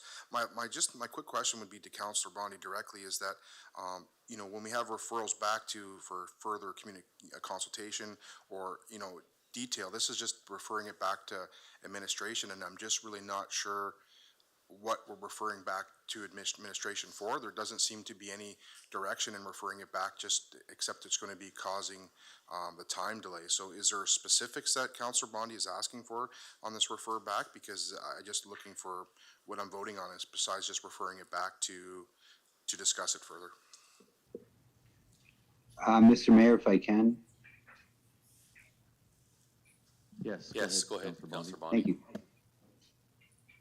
Councillor Sakachi, the reason I'm asking for the referral back is that there's been a number of questions. Indwell seems to be agreeable to renegotiating the size, the 3 stories maybe down to 2, the cost to the municipality, what necessary, like, I think most importantly,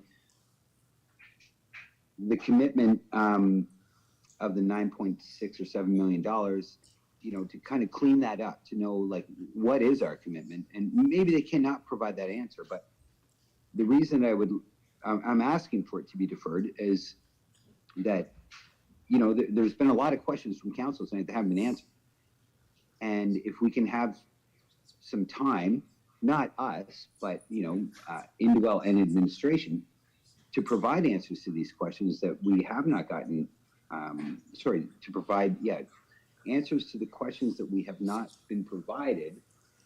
I don't want to give up on this thing, but I think, you know, there's a lot of questions, and for us to commit $10 million of municipal taxpayer money when we've got a lot of loose ends, and again, you know, there was, I'm not there, so I'm not too sure who said, like, you know, more details will be available in a few weeks. Well, let's take that few weeks. We're talking about $10 million. That's probably about 400 years of me paying taxes in my house. Like, so I think we need more time.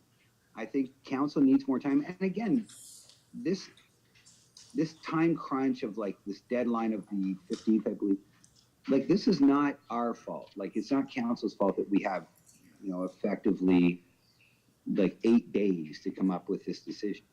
If we can't make the correct decision and the right decision for the taxpayer in 8 days, or, within an 8-day window, then let's not make that decision. We didn't put ourselves in this position, and Councillor Pinson, he's been around there a long time. He knows, we've been faced with this before where, oh, it's a last minute, we've got to make a decision tonight. Well, no, we don't. We don't have to make a decision tonight. Let's not make the wrong decision. And I think we need more answers. So I hope that helps, Councillor Sakachi, but thank you. Thank you, Mayor Caniff. I guess I'm not going to be supporting deferral. I know that Councillor McGregor, who's been very proactive in these types of things, hasn't had a chance to speak yet, as well as some of my other co-councillors. And I think that everybody on this important initiative should have the opportunity to speak as well as present their views. Thank you. Okay, I want to try and summarize. We've had a long discussion, and just what I'm hearing on this is that, there's issues with the dollars and the size of the unit, but we also have the big issue we need to apply in 8 days. So I'd like to come up with a scenario that we can apply for the funds and probably meet some of the needs of what we're talking about, but the commitment, that's the issue I'm hearing right now, is that we can't commit to $10 million, then go to this. And so is there a scenario where we could approve this tonight, but you go back or come back with a smaller size or something, or to meet that criteria so we can get more information to make that decision, basically to buy ourselves some time so we have more than 8 days prior to that. I toss out, is there a solution? Michael, do you, any thoughts on that? Well, I think it's a question of Indwell. They've heard the comments tonight, and they're a partner on this if it's going to happen. So I think if Indwell can indicate what number they think they can do this for based on what they've heard, but also make the model effective, because if you just make it about the dollars, then I think you lose sight of what we're trying to accomplish. But surely there's something less than that. The comment was made that this would be a pretty large one for Indwell. And so, there is experience out there, I think, with Indwell and other projects that are closer to the 50, 60 number. So I don't know. I think it's a question of our guest tonight about whether or not it can be done and how much. And then if council gives that direction, then that can be the basis of the application. So I've made the cardinal sin. I took us off the topic of deferral or not. That was not it. So I apologize for that. So yes, I'll reprimand myself right now.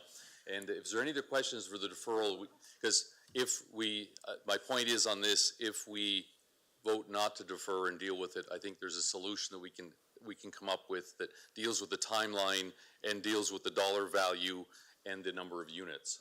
So that's what we're looking for. But if we accept the deferral now, we will miss the opportunity for the funding. Councilor McGrail, I'll give you 30 seconds. Thank you. Yes, my question is, how much has the municipality already invested in the part of the application, and what effect would this have if we did defer? So much time? I know we put in the $100,000 already, but above and beyond that $100,000.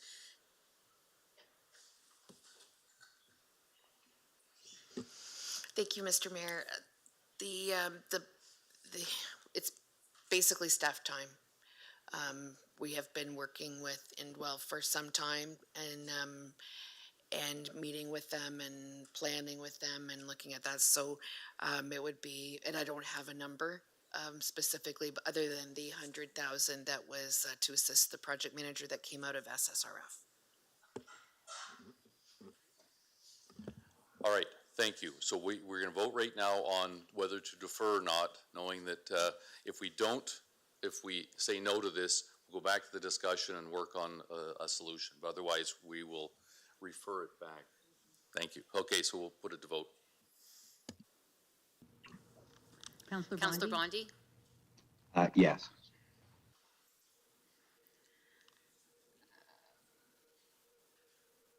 All votes are in. Motion fails 2-12. Okay, with that, I've got Councillor Crew, McGrail, Hall, and B. McGregor for this discussion. Now, As we ask questions, if you want to ask questions about what are their other options, given our discussion, you're more than welcome. So Councillor Crew, then Councillor McGrail. Thank you, Mayor Caniff. It's been a lot of discussion. I've got scribbles everywhere, so usually when I'm angry.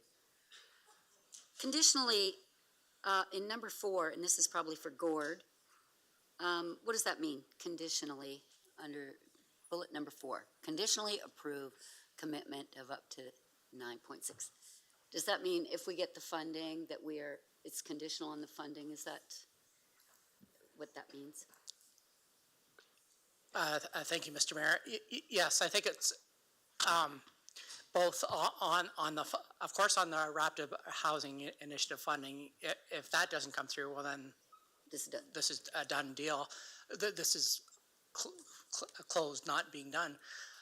But also, more particularly, the negotiation approval of the legal agreements between all the parties. And all of the there's work. significant work that has to go into those legal agreements that both legal and Polly's group will be working on. But And this is not a done deal. no, and in fact, in the recommendations, I believe it says it would still have to come back to council for one more decision at a later date anyway. Right, I understood that. It just seems we have to keep repeating it. I really wish we didn't have to do this. We don't want homeless people in our community. We don't want a homeless shelter. We don't want transitional housing. We don't want supportive housing. We want everybody to live in a house, in a home, and have a nice life, peaceful, be taxpayers. But the truth is that we represent people who are not taxpayers, who are the most vulnerable in our community. And it drives me crazy, and I'm just going to say it because it's going to spill out and I'm going to have a headache if I don't. Why do we feel that if you're poor, you shouldn't be able to live in a neighborhood?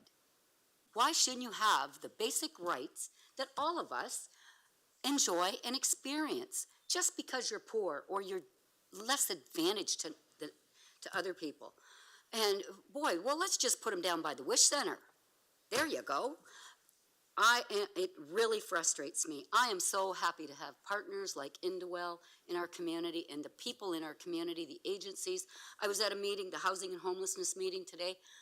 The work that is being done that you don't see and you hear and feel at those meetings, we are in a community that's doing so much better than others. And it's because of our partnerships and the work that we do. I just want, Polly, if you could, what would it cost not to do this? I don't know if you got a dollar figure, but it's just, these things cost a lot of money, but so does human pain and suffering and people living under bridges. And boy, do we get those calls, everyone. And then when you ask, what are you doing? Well, nothing. It's going to cost us money, so it's going to be somebody else's problem. Another 10 years down the road, we'll kick the can down the road, blame somebody else. Housing and homelessness is a community problem. Graham, is it?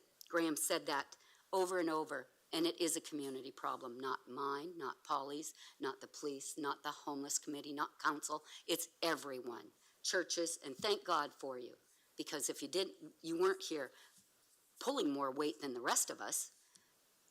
Thank God. Go ahead, Polly, answer that question now that I ranted. I was trying not to. Thank you, Mr. Mayor.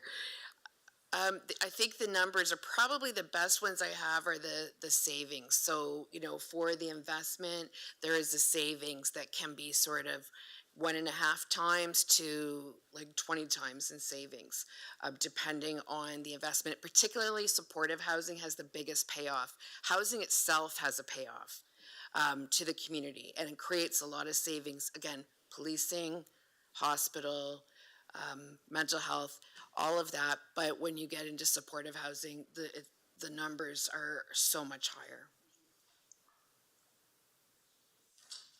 Thank you. Did you shut that off, Darren?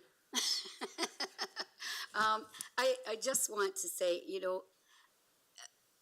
it's difficult when, people are afraid of what's coming, the changes that are coming in their neighborhoods, their communities, where, you know, we live in communities where we're comfortable. And then the fear of unknown is usually what creates more uncomfortableness than anything.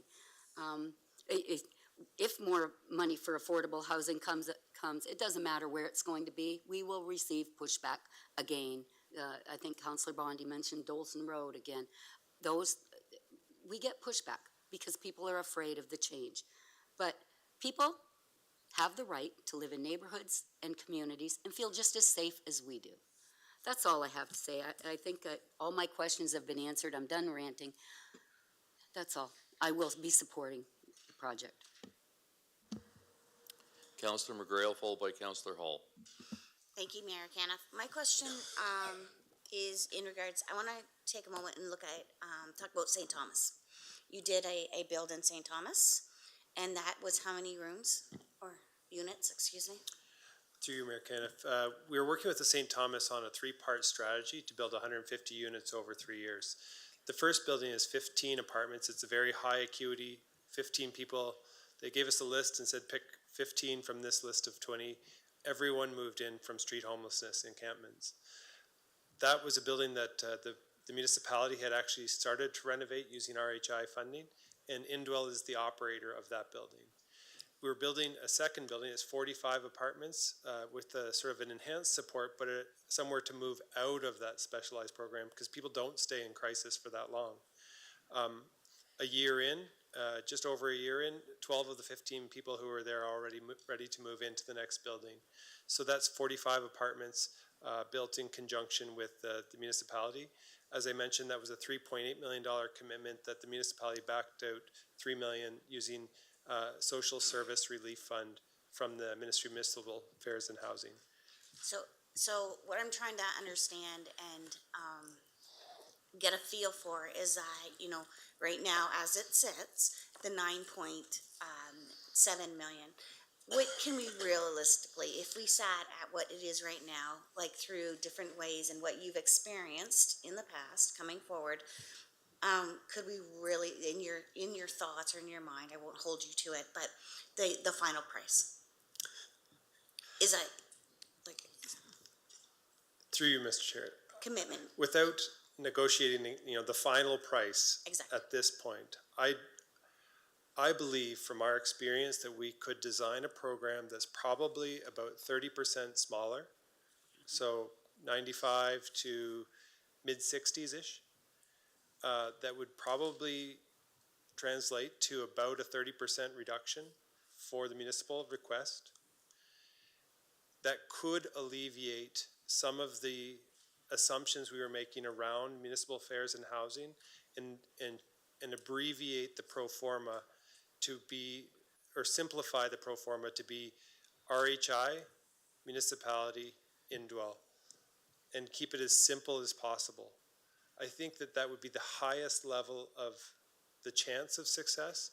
It obviously wouldn't build the most number of units that's possible. So there is the trade-off of, you know, volume of housing that we need as a community versus a very strategic initiative in cooperation. I think that that would be, given the full sort of like spectrum of the discussion thus far, something like that would be the most strategic for the municipality to make a request to RHI. Okay, so one more question. The 95 units, how did we come up with that? Because there's gotta be, because right now I heard from our graphs, you know, we were sitting about between 60 and 70, and now we're asking for 95. So through you, Mr. Chair, I mean, the 95 is based on all of our experience developing housing programs and the size of this site and working with, you know, experienced local planners, architects, the housing division, and the province's targets for what we need to build as communities around housing. It's not 95 units of high support housing for people who are currently homeless. It is a full spectrum of affordable supportive housing. And we know that there is a large need for long-term permanent affordability with supports available, whether people are aging or whether it's people with like stable but chronic mental health issues or diabetes or lots of other things.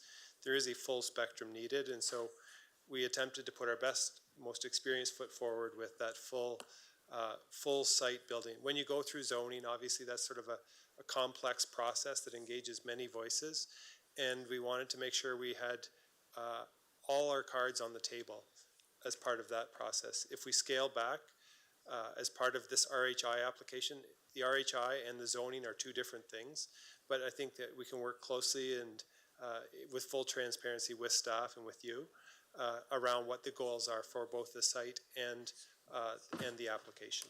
Okay, great, thank you. Councillor Hall, followed by Councillor B. McGregor. Thank you very much, Mr. Mayor. Just want to say I appreciated Councillor Cruz's comments and her, especially her passion tonight. I also spoke with another local resident today that in our discussion, we were really talking about, we were hoping that we were gonna have a good wholesome debate and discussion tonight. I think Councillor B. McGregor talked about it as well, about, these topics aren't easy to talk about. They're difficult, but I'm glad that we're having a good discussion about it and putting it out there in the public. So kudos to everyone around the table. It really goes far to talk about, address the stigma and misinformation that often gets associated with these issues. So I'm glad for that. So I just have a few, again, I'm kind of scattered with some of my notes, but just a few questions of clarification if I can. So can we just talk about, I know this is, we're talking about a conditional amount of money for $9.7 million.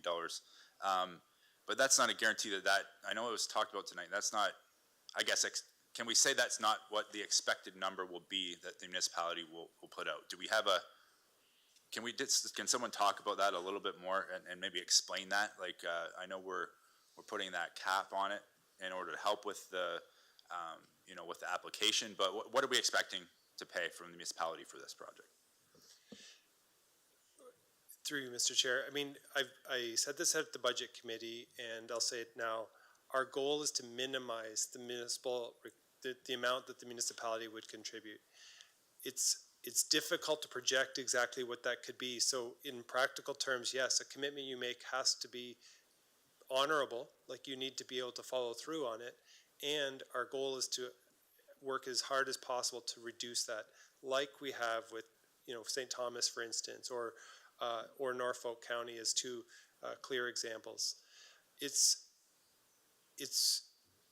reasonable I'm just thinking through the scenarios. The numbers that we were using for the municipal ask are in the range of what you've put into past RHI projects. I believe it was about 140,000 per unit was the municipal contribution, or into other types of municipal housing investments. The difference is obviously, if Indwell's the owner, you'd be an investor of some form in the project rather than the owner. And I think we can work closely with finance staff to even explore different options within that in terms of the municipal housing facilities agreement and such. I think on a practical level, though, the St. Thomas example is the easiest to sort of like maybe make a correlation. The province announces funds. They're often sort of short notice. What can you do with $3 million? What can you do with $1.5 million? And the way that the agreement was structured with St. Thomas was any investment the municipality made, they were allowed to take themselves out if they could replace that with other displacing funds. The SSRF fund was what they used actually in 2 tranches. So it wasn't even in one round. So the similar kind of scenario exists here. How much money that is and when it comes is really an unknown, and it can even be down the road. That's what happened in Norfolk County, where it was years down the road that we actually were able to use RHI 2-3 years after we actually started the conversation and county made its decision. They used RHI to take themselves out about $10 million. So there's different scenarios that can play out, but our underlying commitment is to work as a partnership with the municipality to reduce the tax levy for local ratepayers. Great, thank you. And again, my questions are kind of all over, but my next question, I think it's to Polly, and it was on your slide, Polly, about the expected outcomes about reducing wait. So I know we often, whenever this topic comes up, we hear about like a wait list, and the wait list is ever growing, I guess. So if we move forward with this project, does that directly impact that wait list that we often hear about? Thank you, Mr. Mayor. It does. It eliminates the time people experience homelessness, and it should mean that they will be housed sooner, because we do have individuals who are really ready to be housed, but we just can't find affordable housing or the supports that they need to be successful. So they take quite a while to get housed. So it reduces that wait, which also means they're less likely to end up in shelter, or if they do end up in shelter, they would not stay. And again, reduces chronicity, the time in homelessness. Great, okay, thank you. And maybe sticking with you, Polly, and now obviously, you know, the Indwell team's here, and you've been working with Indwell for a number of years now on this project. Can you just speak to that a little bit more? I know it's been talked about, but you know, this is obviously looking to extend that relationship for years and years. So you need to speak to that relationship about working with Indwell over the last several years. Thank you. That is something that has been, Indwell works with, we've been really lucky, to be perfectly honest, in Chatham-Kent to have Indwell's interest here, brought here by concerned citizens, local churches, NeighborLink, and my colleagues across the province are really envious of that relationship. Over that time, they have been doing numerous builds. We have watched their builds. We have talked to them. We have talked to the recipients of those builds. And we've had occasional, periodic meetings about the plans and the ideas and what is needed in the community. And as the situation in Chatham-Kent has been unfolding and changing very much through this pandemic. So we've communicated that with the representatives from Indwell, and also things like our need to have people taken right off the by names list, which is a list of people experiencing homelessness. And they have been really receptive and have also had success in other areas with some of these. So those are the kinds of things that we've met about and talked about, and saw the property, and I think, is that what you're looking for, Councillor? Yeah, no, exactly. Thank you, Polly. And I'll wrap that up. Thank you for the time, Mr. Mayor, but just want to appreciated all the answers tonight, Gord, with your answers about the finances, Polly, obviously with your presentation, and April, and Graham, thanks for coming, and I'm looking forward to supporting it tonight. Thank you. Councillor B. McGregor. Thank you, Mayor Caniff, and I appreciate the opportunity to ask a few questions and make some comments, and appreciate all the discussion this evening. It's a while ago now, but Paul, you said that municipally we don't really have control over those upstream issues of poverty, of housing affordability, and I think that's a really important point that we let sink in tonight. And really, these costs we're facing, which are significant as we've talked about, in my view, are an outcome of provincial policy failures that are putting increased costs on municipalities. And we're right, it's not going to stop with $9 million. It's not going to stop with $20 million. We're going to see cost escalation, and we're really left to clean up the mess that's been left by policy failures of the past. What we're really good at is acuity, and I think it's also an important opportunity that we can recognize what's really important work that's happened in our community through our own employment and social services and Polly's team, many of whom, really are first responders. They're there when people are vulnerable and facing challenges, and I think that often we forget that in the environment of first response, but that's really important work going on here municipally and with groups that support that work in the community. When we think about, we've kind of been tossing around this idea, maybe 95 is too many, let's move down to 65. I don't see in the poverty landscape need decreasing. So I don't see any, magical solution on the horizon that's going to alleviate poverty in our community. Maybe the federal disability benefit is going to have some significant impact, but outside of that, I don't really see that landscape changing. I don't see need decreasing in our community. So I think we really should be looking at how we maximize these dollars and have some real impact in our community. I also wanted to note that as much as we received a lot of feedback from community members around some concerns, which are relevant to talk about, there are members of that community, actually a couple that are here tonight, that reached out in support of this development within a community they own property at. So I think that's something that's important to recognize and add to the conversation as well. Did have a couple of questions.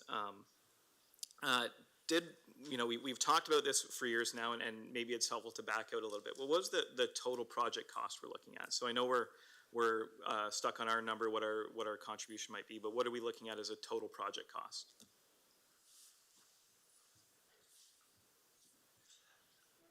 I believe it's around, through you, Mr. Mayor, I believe it's in around the $25 million range for the total project cost. Great. I think that's helpful to focus on and looking at how we can leverage our dollars. And I did want to maybe review some of the differences in this type of project versus the other programs that we have. I know when we talk about social housing or supportive housing, it's a bit of a mix of things like portable housing benefits and not-for-profits and municipally owned buildings. So when we do our own build, what are we responsible for when we think about capital, ongoing life cycle? You know, what's our sort of all-in cost? Through you, Mayor Caniff, I am going to defer that question to Ray Harper. So Ray, I'm hoping you're still on the line in terms of he does our applications and will be better able to answer that per unit cost. Ray? Yeah, so the total project cost I have right now are $26,942,028. Right, and when that's helpful. And when we would do our own build, so something like Dolson or McNaughton, what are the costs we're responsible for? Not maybe by dollar amount, but by category. So, you know, are we paying ongoing upkeep? Are we paying life cycle for replacement? What types of things are we responsible for in those builds? Thank you for Mr. Mayor, and thank you, Council, for the question. So for Dolson, that's a contribution agreement. So we're not responsible for the ongoing costs for that build. I just want to make that clarifying. That's with a private developer. But for our own builds, we have an operating budget that we would develop. And then as part of our own assets, we have an asset management plan that we put money away to take care of things like the roof, windows, doors, flooring, that kind of thing. And that's part of our operational budget, and that changes depending on the type of building, number of units. There's variables like that. So in terms of the operational budget, INWEL would be better suited to answer that because we're not providing operational funding. Right, and I think that was the point that I'm trying to get to, is that in some projects, you know, we do look at the outlay, the initial capital, and then we have to put a life cycle budget on it. We have to look at end-of-life replacement. And this is a project, like some others, where it's a one-time outlay of money, and we know what we're getting for a number of years. So I think when we're conceptualizing those costs, I know at budget sometimes we get stuck in the operating versus capital costs, and I think that's important when we look at these types of opportunities to look at them as one-time costs with ongoing benefit. You know, I really appreciate the discussion tonight, and I think that when we talk about affordability in our community and what we can afford and what we cannot afford to do, you know, I'm glad that we've had a really long conversation tonight, and I focus on how we have these conversations for projects of similar value. You know, I've been around here for a while now, and we very often will look at projects that cost $3-4 million that you know are other forms of solid infrastructure that we don't discuss very much, and we just do because we know we have to. And I think we have to start recognizing that in the current climate and current environment, that affordable housing, that poverty reduction are going to become hard costs that we have to start recognizing. And that being said, we have to start advocating better to other levels of government. We can do that through AMO. We can do that through other associations to say that the province has to start picking up the tab on these things and make programs that are accessible for communities to start having some impact in their local areas. Councilor Anderson, you're good? All right. Hearing no other,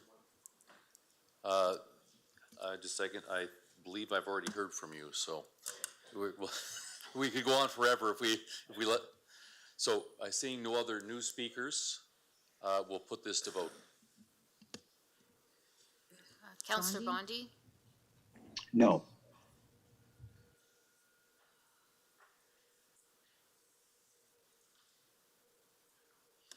All votes are in. Motion passes 8-6.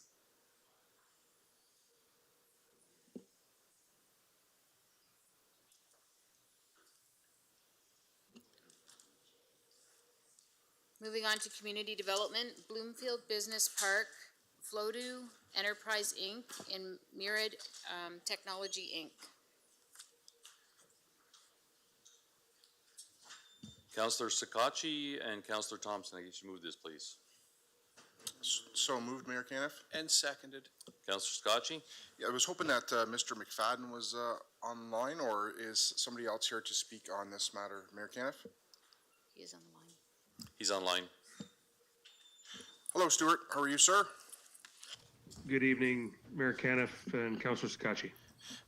Thank you, Mr. McFadden. Just a couple of quick questions to you. So the cost associated with the land now that was indicated in the report, is this number continuously looked at on a yearly basis to look at our neighboring communities as well as the potential sales of land service ready in other municipalities around us? Thank you very much, Mayor Caniff. Through you to Councillor Sakachi, yes, economic development is required to come back to council on an annual basis with regards to municipally owned property, and we are working on that report as we speak. So the number referenced in the current report, if you look at some of our surrounding areas, I would consider that number a little light. Do you feel that that number might change on that report, or is it still too early to tell? Thank you very much, Mayor Caniff. We're going to go out as far as Woodstock, Tillsonburg, Sarnia, London, Windsor, communities that we believe that are within inside of our wheelhouse, 401 access, obviously, and we'll be making recommendations to council based on that what we find through that due diligence. Thank you. Thank you. And through just a point of order to you, Madam Clerk, is it possible to add a number 4 on there? If your seconder agrees, yes. If it's okay with the seconder, I would also like to provide council direct administration to provide a report on Blenheim's current business park and the conversations that are commencing with upper levels of government and the MNR. Councillor Thompson, you good with that? Love it. Did we get the words?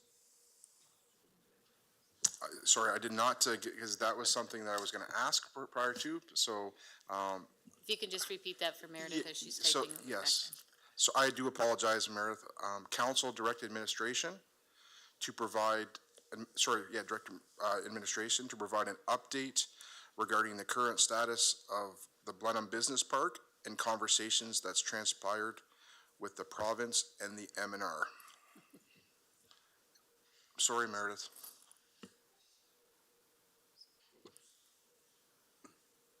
Bruce, go ahead. Thank you, Your Worship. Maybe just the end of that, maybe just correct this conversations between, because it's not actually MNR. Yes, I know. It's the M's. Is it the It's the new acronym that it is this year. I think we just leave it at the province. I think we get the. Okay, that's yes. And just while I can speak on that, while Meredith was typing, is that so now 4.5 years in, still have not really been provided any solidified update from. No disrespect, Mayor Caniff, from the mayor's office or from the economic development team or from Bruce McAllister's team. I know that you've had conversations, but I'm at the point now where I'm considering making a motion to donate this land to the province to have a Bobolink National Park in Blenheim, and maybe we can get some tourists. Maybe we can have a little gate there and we can have like a little provincial park and collect money that way, but I don't know, 5, 6, 7 years in, and we're still in the exact same spot. And I know it's not our fault, but I think that I just want to, ensure that our community knows we're working hard to try to get Bobolink Drive, Bobolink free.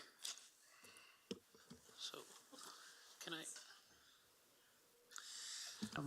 Thank you. I do like bobolinks, but I don't know if I would go to see them anywhere. Just a comment. So this report, and this is really just about history for staff continuity and everything. This report is strictly about Bloomfield Business Park. So if we add it on as a resolution, it just makes it harder to find in the future if anyone's trying to find information about the Blenheim Business Park. So could I suggest one of two things and offer it to the councillor? One is no need to make the motion. We'll bring a report forward. Or perhaps do it under a separate item, like under notices of motion or something.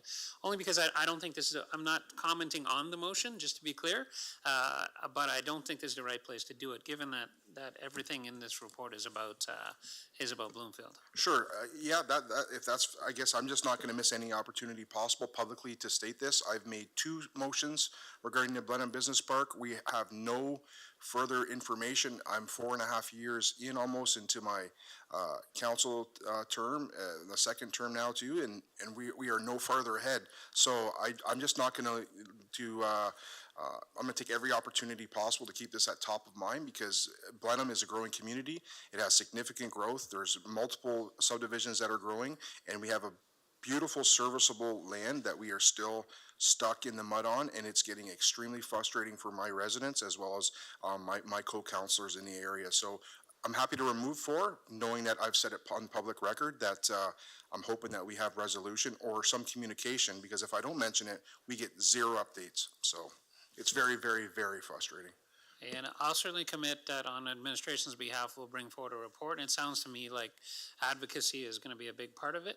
I know that doesn't say this in what you brought forward, but I suspect that any report from administration is going to recommend how we can advocate to get the province moving on this. So we'll commit to bringing a report if you're comfortable with removing it. Yes, I am. Thank you for the time. Okay, seeing no other questions, we'll put this to vote. Councillor Bondi? Yes. All votes are in. Motion passes 15-0. Item 20, infrastructure and engineering services. 20A, Middle Line and Wheatley Road intersection traffic study, Community of Tilbury East. Councillor Anderson and Councillor Sakatchi, can you just move this, please? Happy to move it. Seconded, Mayor Caniff. Councillor Anderson? Yes, thank you for the time, Mr. Mayor.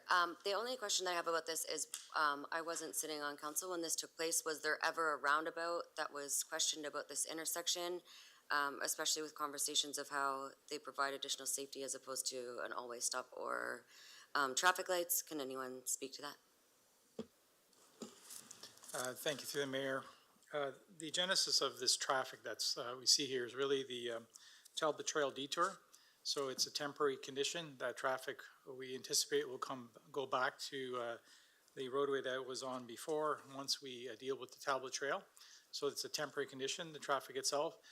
We will look at traffic signals or potentially a roundabout if it was a permanent condition in terms of the traffic that's out there. So right now, based on those temporary conditions, we have identified the need for a always stop. We'll evaluate that as we keep moving forward. Once the Talbot Trail is completed, I believe in 2025, we'll reevaluate again. And if the situation at that time warrants a traffic signal, we would look at a roundabout if that was the case at the time. Thank you. See no other questions, we'll put it to vote. Councillor Bondi? Yes. All votes are in. Motion passes 15-0. Item 21, Chief Administrative Office. Sorry, oh yes, you're right. 21A, motion of Councillor Doyle regarding reducing municipal insurance costs. Councillor Doyle.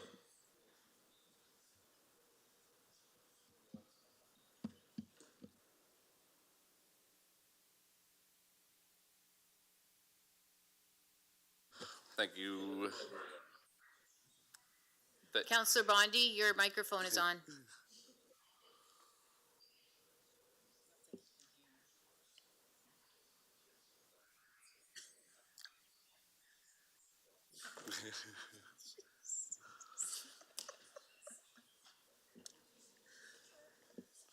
Thank you, Mayor Caniff. The reason I pulled this one was more or less to make a small amendment to it. I've never made an amendment to one of these before. Do I read the whole thing and then just add the amendment at the end, and then do I speak to it afterwards? Yes, just read the whole thing and then just explain the sentence you added at the end. Correct. Okay. Whereas Chatham-Kent has faced multiple double-digit increases to insurance premiums over the past years, and whereas the costs on insurance are having a significant impact on municipal budgets in Chatham-Kent and around the province, now therefore, council direct administration to engage with other municipalities, the Association of Municipalities of Ontario, and any other relevant municipal associations to determine what tools may be available to reduce insurance costs, including the cooperative purchasing of insurance, creation of a municipal reciprocal insurance provider, or legislative changes to address the insurance costs to municipalities. An administration report back to council regarding the result of this engagement and any recommendation council resolutions to support improvements to municipal insurance in Ontario. And furthermore, administration be directed to forward this motion to all other municipalities in Ontario seeking support and collaboration on this issue. Councillor Allen, will you second it? Okay. Happy to second. Councillor Doyle? Thank you, Mayor Keniff. I guess I don't think there's a lot to speak with this one. Insurance costs have been going up huge percentages over the last couple of years, 20–30% a year. This is going to continue until we do something. So I think there's definitely some room where the municipalities can get together and potentially do something among themselves, and potentially do a reciprocal insurance provider where we all pay into it. Allison had let me know that she was at an AMO meeting on Friday, and they had let everybody know that Durham and Waterloo have already kind of started something like this as well. So I think the more the municipalities jump on board with this, the easier this is going to be. So especially if we can get that letter out to all of them, maybe they put in their information package, and then that makes our administration's job easier to try to go out and talk to other municipalities. Hopefully they start talking to us. And that's about it. Councillor McGrail? Thank you, Mayor Caniff. So I just have one question to this. LAS, is this not, there is an existing group, right, LAS, and is this not one of their issues? And is that, are we part of LAS? Thank you, Mr. Mayor. So LAS is kind of a sub group of AMO that actually does that kind of purchasing. We use it from time to time. I think we might have actually been mentioned in a report today. And yes, they absolutely are working on this. I can tell you, just in preparation for the motion, I made sure to reach out to AMO and LAS just to see where they were at. So they're working on it, but they certainly said they're happy to have like other municipalities kind of pushing the issue forward, and they're willing to engage in all that. So yeah, very much on their agenda already. But I certainly also support the motion in terms of having pressure kind of from every different direction we can on this, important issue. Perfect, thank you. Seeing no other questions, put it to vote. Councillor Bondi? Thank you. All votes are in. Motion passes 15–0. Item 22, corporate services. 22D, changes to procedural bylaw relating to deputations. Councillor B. McGregor and Councillor Kruger, need to move this, please. Happy to move it. Second? Councillor Story. Thank you, Mr. Mayor. I would like to make a motion to postpone. Is it a motion? I apologize if I don't use the right term. Okay. Well, I appreciate the work that the clerk and her team have done, especially during the pandemic, to ensure council meetings are more accessible to everyone. As the council rep to the Volunteer Municipal Accessibility Committee, I would just like to provide them with the opportunity to share their input before we vote on this.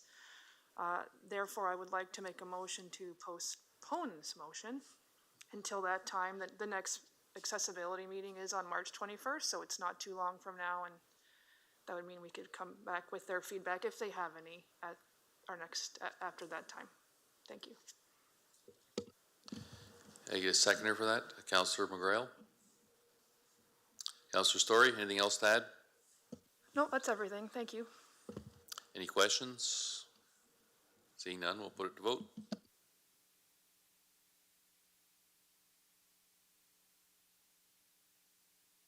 Councillor Bondi? Sorry, yes. All votes are in. Motion passes 15–0.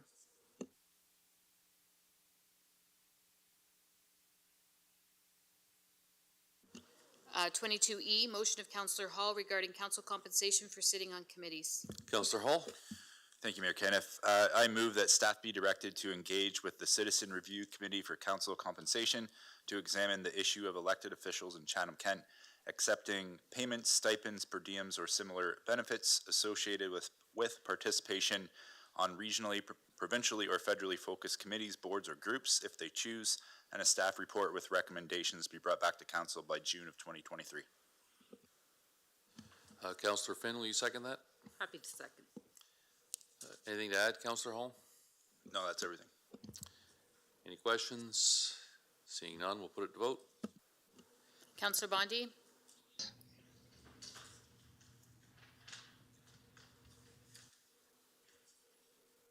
All votes are in. Motion passes 14-0. All right, we're coming into the home stretch. Notice of motion, Councillor Anderson and Councillor Jubenville. Thank you, Mr. Mayor.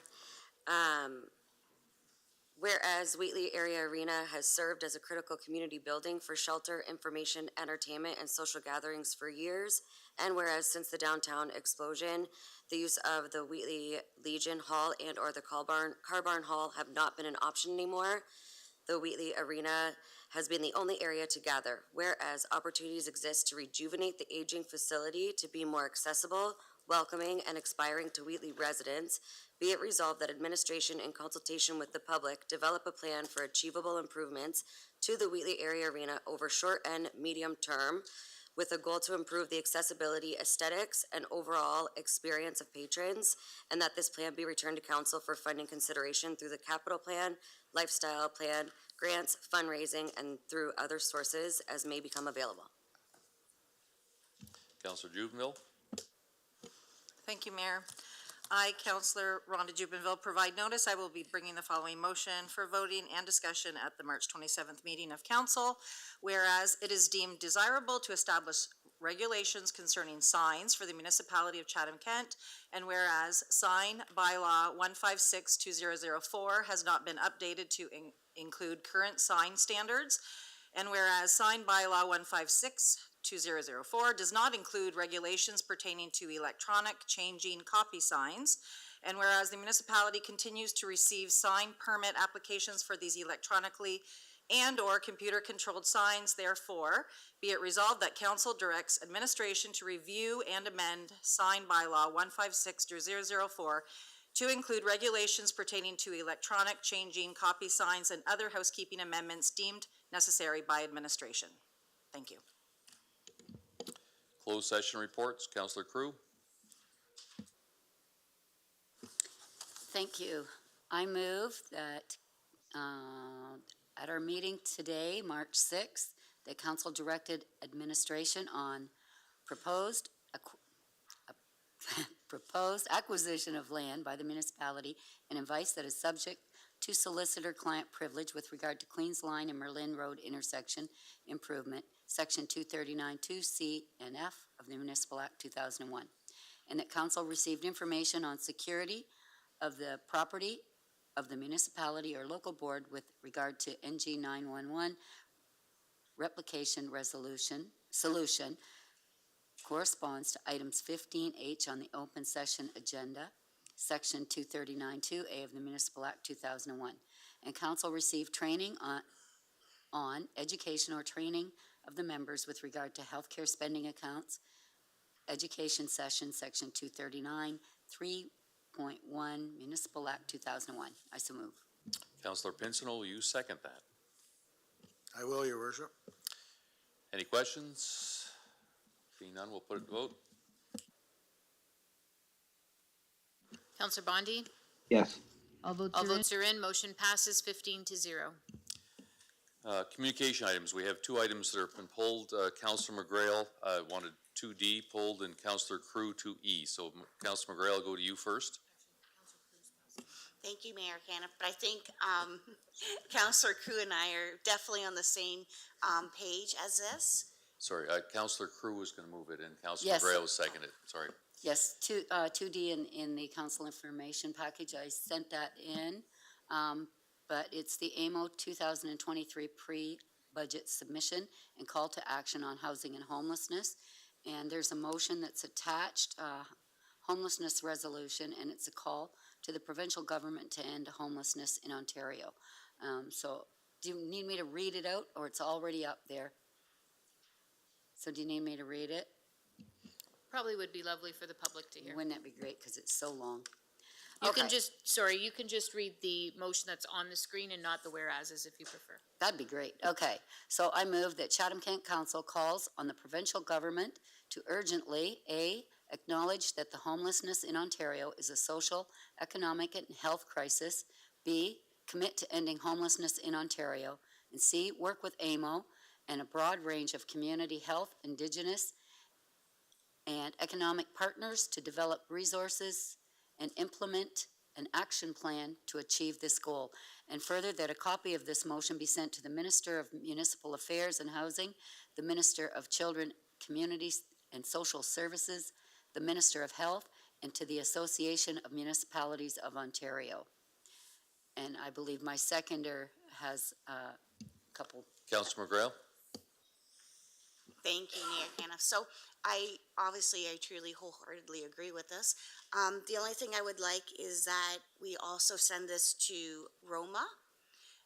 They're the ones that made me aware of this motion, and I asked Judy to put it in for us for information. And our fellow Zone 1 municipalities, which is Essex, Elgin, Middlesex, and Lambton counties, please. Okay. Anyone opposed to this motion? Seeing none, motion carries. Councillor Crew, 2E. Thank you, Mayor Caniff. 2E is the private members bill, Bill 5, and it is supporting Bill 5, Stopping Harassment and Abuse by Local Leaders Act. This is a private members bill, and what I'm proposing is that we support this private members bill as it moves forward. I will read this out. That Chatham-Kent Council express its support for Bill 5, Stopping Harassment and Abuse by Local Leaders Act, which would require the Code of Conduct for municipal councillors and members of local boards to include a requirement to comply with workplace violence and harassment policies and permit municipalities and local boards to direct the Integrity Commission to apply to the court to vacate a member seat if the commissioner's inquiry determines that the member has contravened this requirement.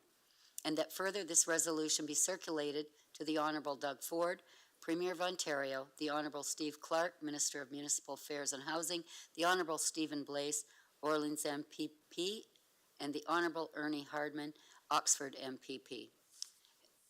Councillor Story, will you second that?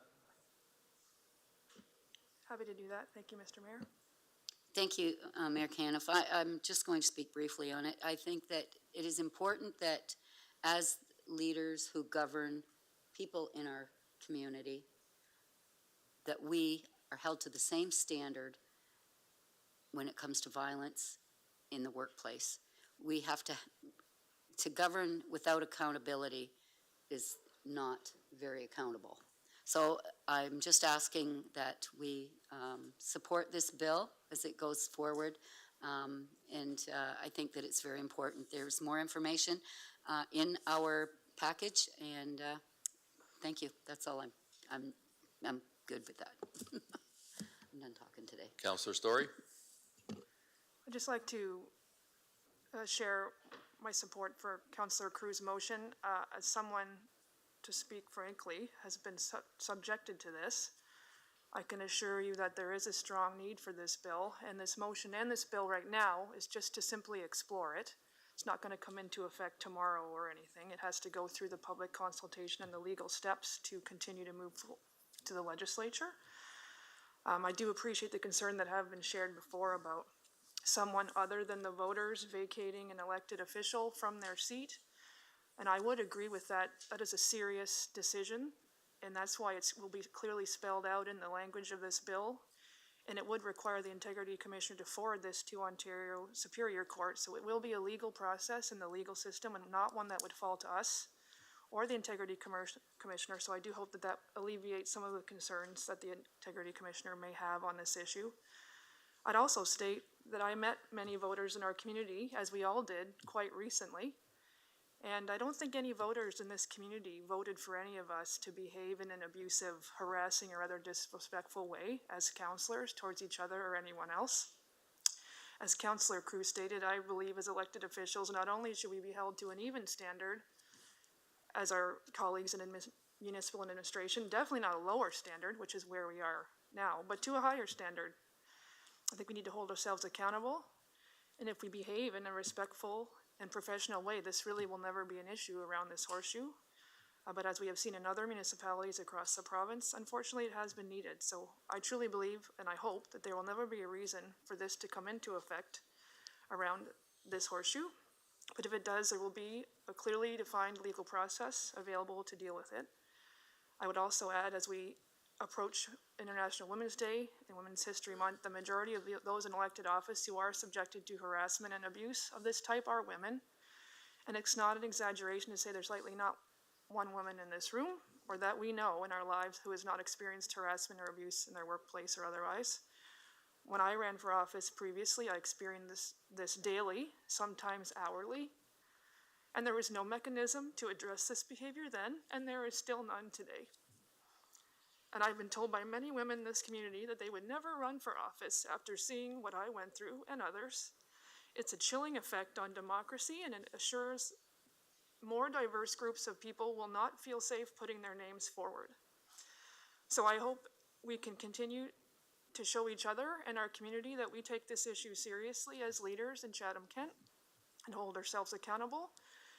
And that said, that we know around this horseshoe that every one of us can be affected by inappropriate and damaging behavior, and no one is immune, no matter our gender. Therefore, while women are most often subjected to this behavior, Bill 5, if passed by the provincial legislature, will ensure that we're all protected and all held accountable. Thank you. Anyone opposed to the motion?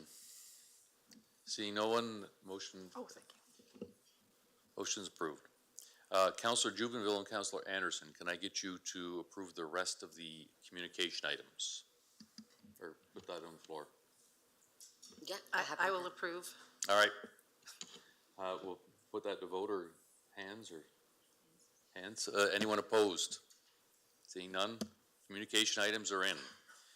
Non-agenda business, Councillor Sakachi, then Councillor Story. Thank you, Mayor Caniff. Through you to Mr. Soldo, two questions to yourself. I did not want to pull Councillor Cruz' motion, but I have had significant amounts of concerns about different areas in Ward 2 for traffic studies when it comes to pedestrians.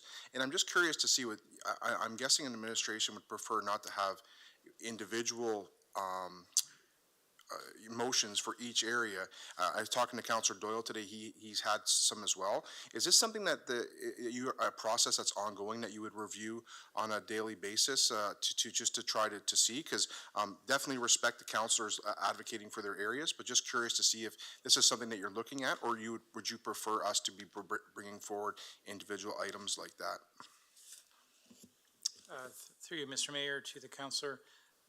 Through the last transportation master plan, we started a traffic calming policy through that process. And that is something that staff is actually working on currently. We'll be coming back to council later in the year.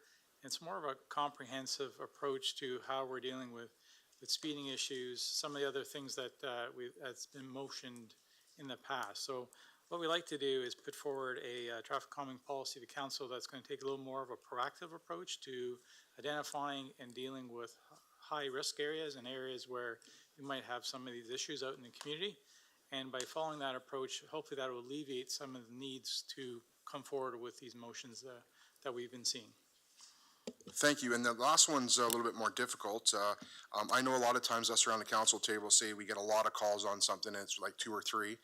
But the last couple of weeks, I felt like the duct cleaning business was having a special 2-for-1 special with how many calls I've received regarding the the branches and the cleanup in our community. So my duty is obviously, as every other council here, is to advocate for our community. Ward 2 specifically in South Kent was hit extremely hard around the lake area by the rainstorm. And to date, staff has been indicated to us that there's really no remediation plan moving forward to collect additional collections. So I was prepared to bring a motion today. I did talk to Mr. Brown, and I'm just curious to see if there's a way we could communicate, or a way we could at least potentially look at some additional cleanups in areas that have collections, because there's the municipality boulevards areas are just absolutely littered with trees, branches, and brush, and just curious to see if there is a way moving forward, or something that you guys are discussing internally to address the concerns of the community. Thank you, through the mayor, to the councillor. Thanks for bringing that issue forward. It is something that we have been discussing internally. We've had 2 ice storms in the past number of weeks. It has caused significant damage in a number of communities along the lakeshore, Tilbury, Blenheim, Ridgetown, Rondo. So we have seen that. Our normal pickup of brush would start on April 1st, depending on the community. We're still a couple of weeks away. It doesn't really provide any immediate relief that some of the residents are looking for. We do have our leaf and yard waste collection or transfer stations that people can take their brush to, but we also recognize that some of these branches that are out there are actually quite substantial. The staff that we would normally utilize to do this waste pickup, or the yard waste pickup, is our staff that we currently have doing snow plowing in public works. So to take them off of their regular duties while we still have the conditions like we have tonight would be a little bit difficult. But we do recognize that we have a large amount of brush that's out there. And while we normally start on April the 1st, we've been discussing internally that when there's days where our staff are not doing snow cleaning, we're going to start to pick away at the communities and start to pick up some of their brush. So we'll be putting together a bit of a communication plan out there. It won't be one individual day that we're going to go out there, because there's a lot of brush out there. But we're going to work diligently in the next couple of weeks to do what we can, and then the regular service will start on April 1st. We'll be communicating that, and if councillors in those areas can communicate that as well, that'd be great. Have the residents put it out on the curb. We'll get there when we have the resources available and they're not tied up doing snow clearing. Thank you very much, and I really can appreciate you listening to all the councillors as well as the community members in coming up with the plan. My last comment is just that I think it's extremely important to thank your team, to thank the EMS team, to thank our local hydro providers about on how hard they worked over the last 2 ice storms. I've heard significant amount of sirens. I know there was a lot of outages, and I really do want to give complete utter respect and appreciation to all the team members that, while we're inside under maybe a candlelight, we still are safe and warm, where they're out there working in really under ideal conditions to help us and fix the situation. So thank you to your team, Chief, and all the other EMS as well, your team, Edward, and as well as all the other functionalities that helped restore hydro. So thank you very much. Councillor Story, followed by Councillor McGrail. Thank you, Mayor Caniff. I'm really happy to announce, thanks to Rebecca Haskell-Thomas, who shared this with me, that the CK Black Historical Society, along with their research partners at Huron University and U of Guelph, were recently awarded a very impressive grant from the Social Science and Humanities Research Council, which are very competitive grants, by the way. It's called Freedom in Print, Books and Anti-Slavery History at the Chatham-Kent Black Mecca Museum, where they'll be creating a database and digital exhibit of some of the abolitionist texts from the 19th century that were created locally, including by Marianne Shadd Carey, who, as you may know, was the first ever female newspaper publisher in North America and the first female black publisher in North America, and spent some of that time right here in Chatham. So this project will really do amazing work to highlight the vibrant black history and of black activists and allies in this area. And the municipality did provide support to this application, which we will be sharing through historic maps and promoting the launch, which will be this October, which commemorates Marianne Shadd Carey's 200th birthday. So I we'll share more of that as we come along, but it's really great news. It will raise our profile even more with this really important Black history. Thank you. Councillor McGrail, followed by Councillor Crew. Thank you, Mayor Caniff. I just want to say thank you, and if it can be passed on to Kelly Emery. Rhonda, Councillor Juvenville, and I attended the first Connect the Block in Dresden, and I believe it was a great success. My highlight of the evening was a youth that very much took it seriously with all the adults in the room and talked and discussed and you know, brought solutions. So it was a great night, and as they go through the different communities, take part and take advantage of it. It was a very good night. Councillor Crew, followed by Councillor Doyle. Thank you, Mayor Caniff. I would just like to tell everyone that in recognition of Seniors Month in June, Chatham-Kent Council seeking nominations for the Chatham-Kent Senior Achievement Award. Nominations can be accepted up till April 5th. You can get your application online at CK Talks, or you can go to the library or your service centers or senior centers. So get those nominations in, nominate seniors in your community. They just need to be 60-ish and old as Darren. But we all know a senior in our community that goes above and beyond, and, you know, nominate them. We would love to see a ton of nominations come in this year. Thank you. Councillor Doyle, followed by Councillor Anderson. Thank you, Mayor Caniff. This one, I believe, is for you, Edward. Sorry. So I know you haven't been around for too long yet.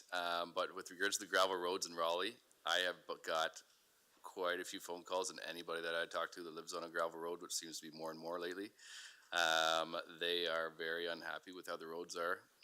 They're basically like washboards. A lot of the roads. My parents live on the 9th. Trying to drive down the road, you're paying more attention to missing the potholes than you are the oncoming traffic. So there could potentially be an accident, or we're wrecking people's cars at this point with the way the roads are. Is there anything being done right now to kind of address the washboard roads? I know Raleigh, I'm there a lot, and I have a lot of constituents that have been calling me. And I know that's a specifically bad area. Is there anything being done going forward outside of the road study that's going on? Thank you through the mayor to councillor. This time of year is really tough on the gravel roads. The constant freeze thaw, the weather conditions that we've had, it's really causing the issues that we're seeing out there, especially the potholes. If there is any particular road, you know, I would ask residents to call in on 311 and we can take a look at it. We've sent out some graders in various areas to do that. Unfortunately, with the constant snow coming and going, it's going to be you know, never-ending cycle till the spring comes and the roads start to harden up a little bit. Every summer we do identify certain roads that we can put more gravel on, but you know, at this time of year, just given the way that the weather's been and the number of snowfalls we've had, it's something that we expect. We do road patrol and we try to find those spots and send staff out to fix them. But if residents have any particular area, I would just ask them to call in and we'll send someone out to take a look at it. Thank you very much. Councillor Anderson, followed by Councillor Bondi. Thank you, Mr. Mayor. I just want to take a moment to acknowledge the community of Wheatley that had their public meeting on March the 1st, where we received some news that I think some were surprised and I think others were maybe not surprised, but knowing that this is still very much ongoing and not resolved.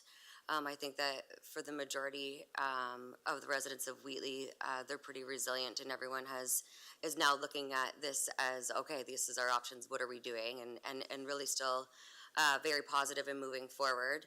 I further want to acknowledge my fellow councillors that either reached out to me by phone or were actually there that evening. Councillor Hall, Councillor Allison Story, and Councillor Sakachi were there, and several others of you reached out to me, and I really appreciate that. And I know that it really meant a lot to the community of Wheatley too, to know that this is a CK Together issue, that and their support all around this horseshoe for that. I want to thank the staff that was there and presented, along with the province that was there. There was a bit of a lot of constituents did show their displeasure in there not being any provincial or federal elected officials at the meeting. And so I want to just let it publicly known that I did extend that disappointment to both of their offices, and I'm awaiting a response. Just supplemental to that, Your Worship. So I think it's, so what we've been trying to do is when we have meetings with Wheatley, we want them to hear information first for obvious reasons and to be there to be able to address them. But I do know 3 or 4 councillors were at the event. I think we probably as staff need to bring a little bit of an update to council so all of you and all of Chatham-Kent can hear about where we're at. So give us some time and we'll be able to do that. There were 2 expert reports that were recently released, and so that was part of what was dictating the time. But I think we should come to council, so I'll talk to staff and figure out a date that we can do that. I actually think that there is some good news. Yes, the issue hasn't gone away, but the good news is now we're moving.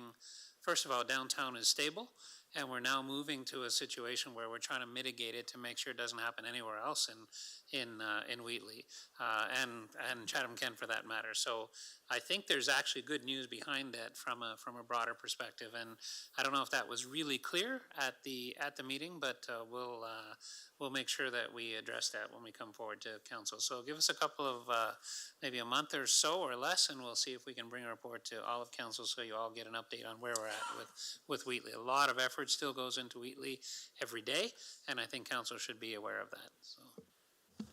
Councillor Bondi.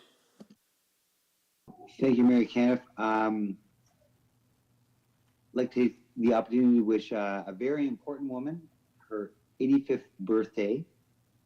Congratulations, an incredible one. My mom, she's watching. She always watches diligently. And I know this is an important thing, but my mom's been watching me for 13 years here, so 85. And looking great, and I love her. So thank you for the opportunity to do this. Okay, I've got something to add in. I just wanted to note that Councillor Story's was elected to the Board of Directors of the FCM, and she's got her first meeting going to represent Chatham-Kent, which is great. We haven't had someone on that board for, I don't know, forever, maybe. And so it's great. And she's saying a few, increasing women's participation in municipal government. These are standing committees she's sitting on, in municipal infrastructure and transportation policy and international relations. So we're looking forward to updates as we go along, and I know some other councillors as well that we'd love to have updates. I think we have a record amount of councillors representing us across different organizations outside of Chatham-Kent, so that's pretty exciting.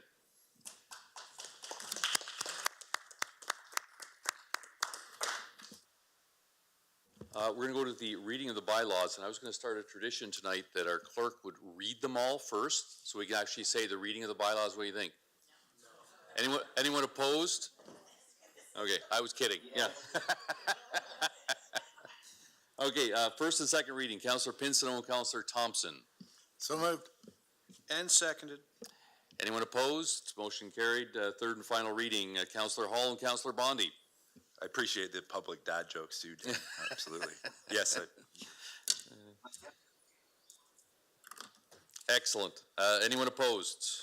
Motion carries. The resolution, Councillor Crew, and I will get Councillor Finn to wrap it up for us tonight. Thank you. I move that Chatham-Kent Council adjourn to its next meeting to be held on Monday, March 20th, 2023, and that Chatham-Kent Council authorize itself to meet in closed session on that day to discuss any matters permitted by the Municipal Act. I so move. Very happily seconded. Anyone opposed to wrapping up at 9:28? Going once, going twice. We're out of here. Thanks, everybody.